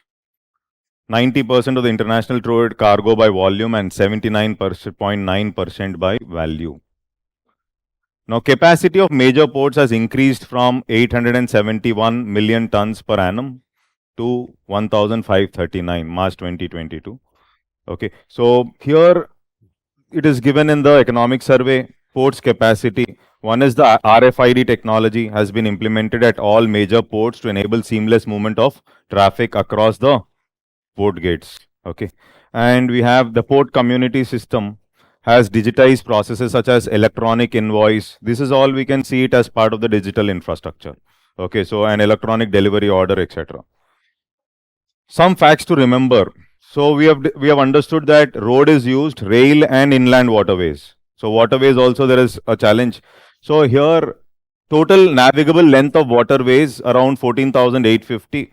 Okay, so and navigable length of waterways in different states, highest West Bengal followed by Assam and Kerala.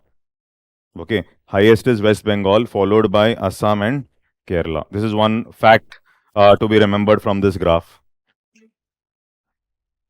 Okay, so under the National Waterways Act, 111 waterways have been declared as national waterways. And here there is a specific mention of Inland Vessels Bill 2021 in the Economic Survey. Okay, so Inland Vessels Bill 2021, it has replaced the 100-year-old Inland Vessels Act 1917. Okay, so there can be a factual question in prelims if at all he wants to ask. And here state governments may declare by notification any inland water area as a zone.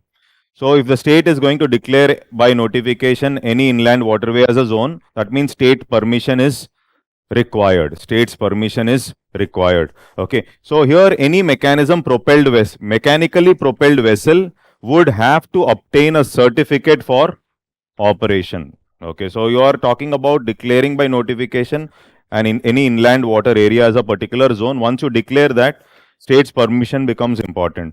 And standards were also mentioned for prevention of environmental pollution has been set.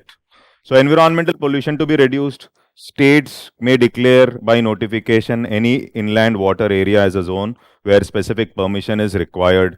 Any mechanically propelled vessel would have to obtain a certificate of operation, and it has replaced or it is going to replace the over 100-year-old Inland Vessels Act 1917. Okay. Now with respect to electricity and energy usage, okay. So here two things we have to observe. There are some important points here. Sources of power generation in India, if we try to see this, sources of power generation out of the total, thermal sources, mainly coal, 59.1, followed by renewable energy sources, followed by hydro, then followed by nuclear. Are able to get this? So there can be a factual question asked in this. Okay, a preliminary factual question. So here sources of power generation, thermal sources, followed by renewable, then followed by hydro, then followed by nuclear.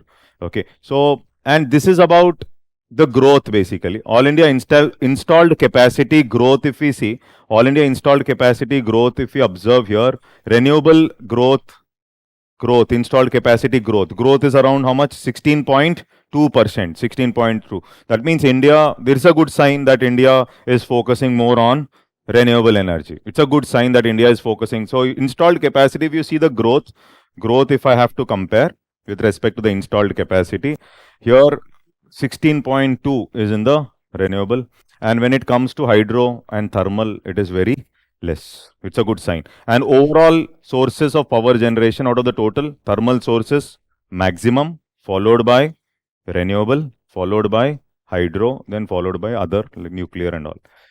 Is this clear? Okay, so that order you have to remember. Pradhan Mantri Kisan Urja Suraksha, PM Kusum, aims to provide energy and water security. Basically, the important objective here, what we have to remember is mainly to reduce the diesel dependence. Diesel dependence has to be reduced. Okay, so that means here PM Kusum providing energy and water security, one important aspect. Second is you are asking them to reduce the usage of diesel. So generate additional income for farmers by producing solar power. Indian Railways also announced its intention to achieve net zero carbon emission.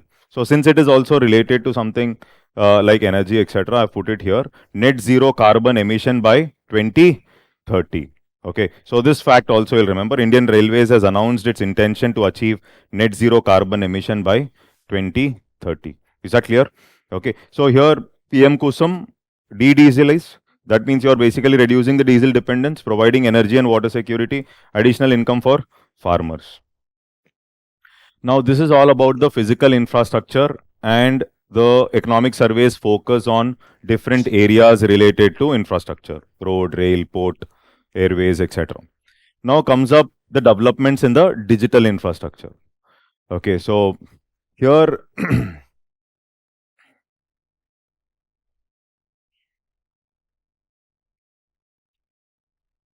so when I use the word digital public infrastructure, that means you are creating one such system. So digital public, that is government basically here.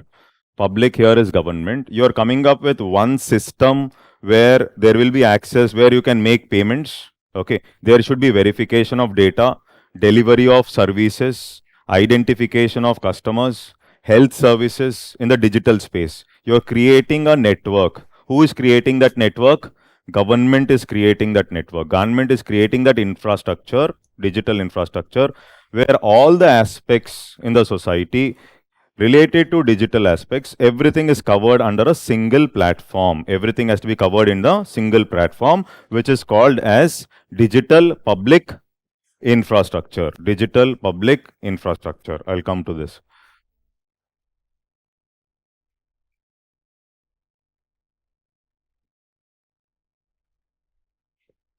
Okay, so in the developments in the digital infrastructure, the first important aspect which we should understand is the focus areas of the Digital India program.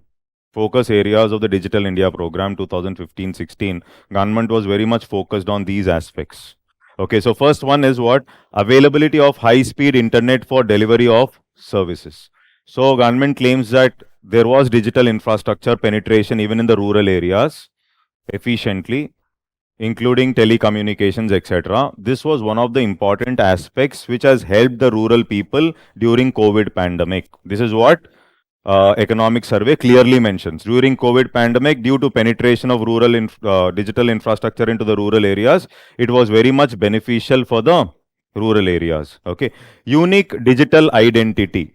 Okay, so this is one more important aspect. For example, the first aspect of the digital presence of the government. Okay, digital public infrastructure presence can be seen with coming up with Aadhaar, then linking up Aadhaar with bank accounts, then checking, then proper identification of customers, checking the eligibility of the customers, or you can say eligibility of people or the BPL families with respect to implementation of schemes. Are you able to get this? So the initiation of, you have this UID and PDS linkage which government was talking about. PDS, ration shop, the PDS being linked to UID, Aadhaar. So this is the first initiation government has mentioned, and it was also talking about increasing the database. PDS being linked to Aadhaar, it is also good for Aadhaar because PDS is a system which was existing since many years. So it will also be beneficial for Aadhaar, and subsequently when Aadhaar becomes popular, identification of the right beneficiary will become easier and government schemes will become efficient. Today, efficiency in government schemes cannot happen without digital infrastructure. If you want to handle corruption, also one of the important area is what? Digital infrastructure. Identification, checking for the validity of the scheme, then implementation, etc. Everything will become efficient through digital infrastructure. So, unique digital identity, enabling citizen participation in digital and financial space. There are schemes of the government where the government apps will be disclosed, and if they want, even the citizens or some companies want to participate, revamp the apps, suggestions can be given. All that is also there. Then shareable private space on the public cloud, that is basically digital storage. There the documents, certificates, etc. Everything can be stored in the cloud. But this is of course a little risky. Why? The risk gets enhanced with respect to safe and secure cyberspace. This is one area even the banks we are facing right now. So obviously when you're coming up with something good, there will be security issues here. So this is one important area where there is a huge security issue. Is this clear? Okay. Now, telecommunication, specifically economic survey talks about telecommunication here. As of November 2022, telephone subscriber base in India stands at 117 crore. Okay, that number is not so important. Now, 83.7 crore have internet connections as of June 2022. Overall tele density in India is standing at 84.8%. Okay, so in some places it is around 55 to almost UPSC. Okay, so tele density. So obviously this graph clearly shows about tele density, and you can see Delhi here. Okay, so Delhi. Okay. Okay. So this graph clearly gives that picture. And the economic survey also mentions the reduction in rural urban divide with respect to tele density, rural urban divide. So earlier the gap was high. So 2018, 19, 20, 21, 21. This is an indicator of reduction of gap. So that yellow line which you see, okay. So you can observe Himachal. Yeah. In 2018, the gap was at a higher level. Okay, so it was going negative and then slowly stabilized. So here the observation is rural urban digital divide has reduced over a period of time. Rural urban digital divide has reduced over a period of time. This is what we have to understand from this. Okay, so Digital India initiative with various new services and applications like digital payments, e-governance, e-commerce, e-health and e-education helped in bridging the rural-urban digital divide. So, government is talking about its success with respect to Digital India Initiative 2015. Okay, and more internet subscribers were added in rural areas in the last 3 years than in their urban counterparts. This is one fact which is given. Okay, so that is the reason the digital divide has decreased over a period of time. So that is what you have to understand. The rural-urban divide has reduced over a period of time because of more rural subscribers. Okay, one is the necessity also. Necessity is one aspect, and then the success of rural penetration of digital infrastructure, both the things. Okay, so because of that, 200% increase in the rural internet subscription between 2015 and 2021. So this is what the economic survey mentions. Okay. So here, this aspect of digital public infrastructure, it is a system that allows to provide essential society-wide functions, payment, data, health, identification in one digital space, mainly started with Aadhaar. Okay, and linking up Aadhaar with the bank account, then talking about PDS, etc. So several schemes, which scheme you are eligible, etc. You will check, and then from there, Umang portal, reducing search cost, whichever scheme you are eligible, you will be identified here, and then doorstep delivery of services to the last customer, to the customer basically. So doorstep delivery of services to citizens. So here it talks about the first stage, where this is the first stage where government was very much focused on increasing efficiency with respect to government schemes. Okay. Now, one more important area which is given in the economic survey is one network for digital commerce. Okay. So, government says like Flipkart, Amazon, etc. So, government will come up with a space. Okay. In this space, both buyers and sellers can participate. Both buyers and sellers can participate. For example, if there is a small scale seller, okay, and this he is running a very small company and he is not in a position to shelf his products in maybe Flipkart or Amazon and get enough profit, etc.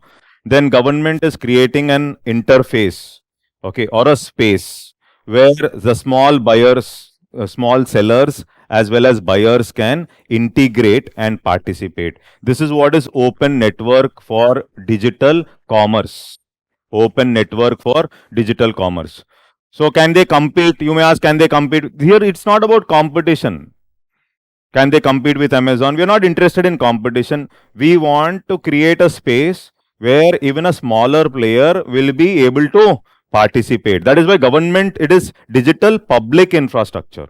This public infrastructure, okay, so government has to take up that. So here ONDC is a network-based open protocol that would connect all the buyers and sellers on the network. Okay, so then buyer and seller can use the same platform or application for transactions. Consumers can potentially discover any seller, product or service. You want it, you want a particular product, you go to the interface. As you search on Amazon, in the similar manner you search, and then the list of sellers will come. And in that, the best seller, whoever you like, probably will buy it from him. The same approach will be followed. Open network system will make the e-commerce landscape more inclusive, accessible, and experience driven for all consumers and sellers, especially for small businesses. So this is more important. So small businesses may not be able to get adequate profits by shelving their products in the platforms like Flipkart, etc. So therefore, this will help them. So open network for digital commerce, part of the digital infrastructure.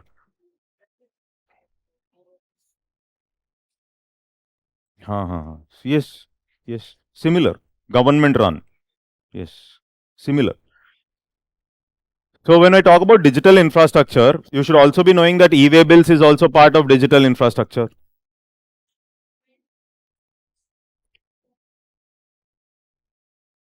Obviously, it is the focus is obviously MSMEs. So this when it is going to be out, obviously there will be special preference for MSME.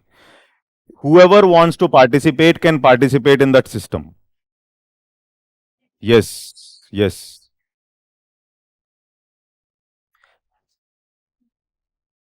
There's no private.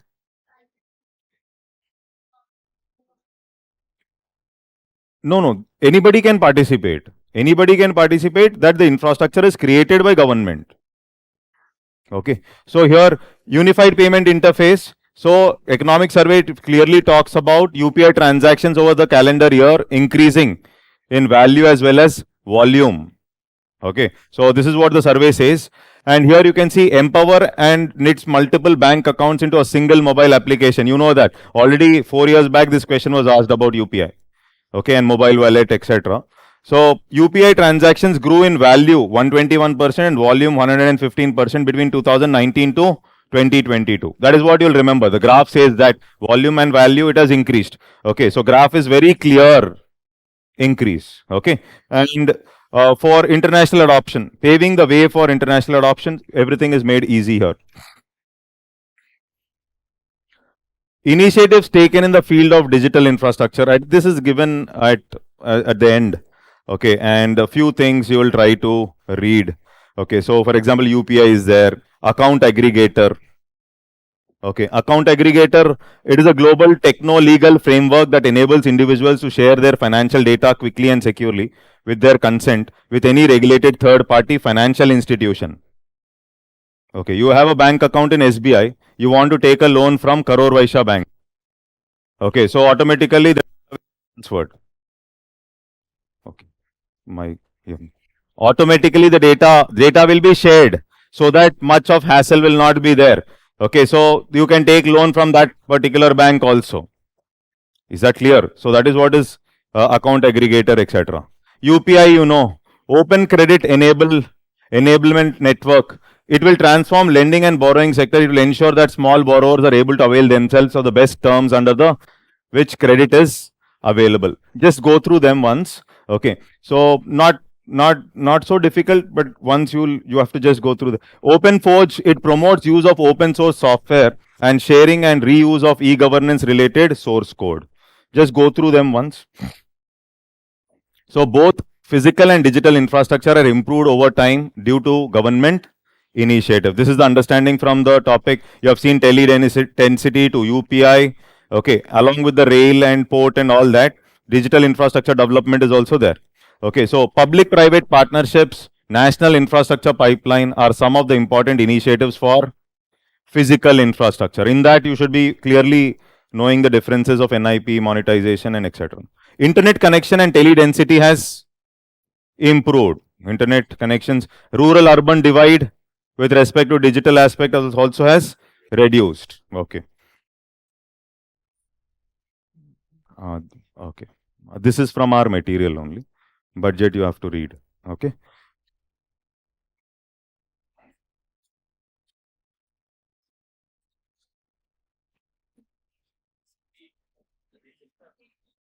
Wait. Now all the discussion is over. Okay.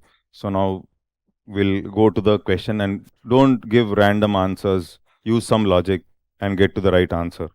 Okay. So reference to Invest India Grid. It is an online platform to facilitate funding by NRI in India infrastructure projects. You know that. Okay. The purpose in is that clear? Okay. And it is hosted by DPIIT Commerce. Is that clear? So, yes, very good. Now, with reference to logistic ease across different states, leads, index, consider. Okay. It is released by World Bank. No. Logistic Performance Index is released by World Bank. Okay. It is based on the methodology under the, yes, similar kind of methodology. And then they have categorized states based on infrastructure, services, operational and regulatory efficiency. Okay. Very sharp. Very sharp. Very sharp. Yeah. You have the, I think these are from our, today no new questions are there. I have put our questions only. Don't look into the answers. Directly answer the question. Projects pertaining to which of the following sectors in the national infrastructure? All. You have seen that. I have underlined it also while I was discussing. Very good. Arrange the following sources of energy in increasing order of their share in the total energy. Thermal. This is how much? Around 59? Yes, around 59. Renewable is around?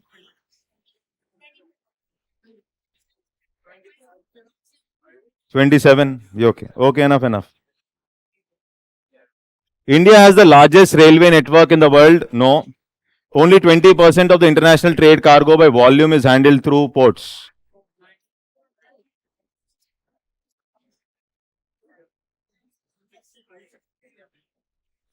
Only 20% of international trade cargo is. No. International trade. More than 60. Yes, this is a wrong statement. International trade cargo. Yes. Okay.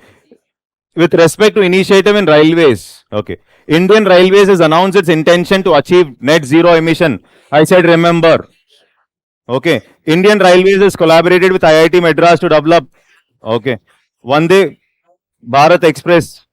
Okay. Anti-collision. Yes. Very good. Very simple question. Highest capital expenditure according to National Infrastructure Pipeline. Energy mentioned. Yes. Okay. Done. With respect to inland vessels. Wait. With respect to inland vessels bill, consider the following statements. Replace. Okay. State 100. State governments may declare by notification any inland water area as okay. Any mechanically propelled vessel would have to obtain 2 and 3. That's all. Thank you.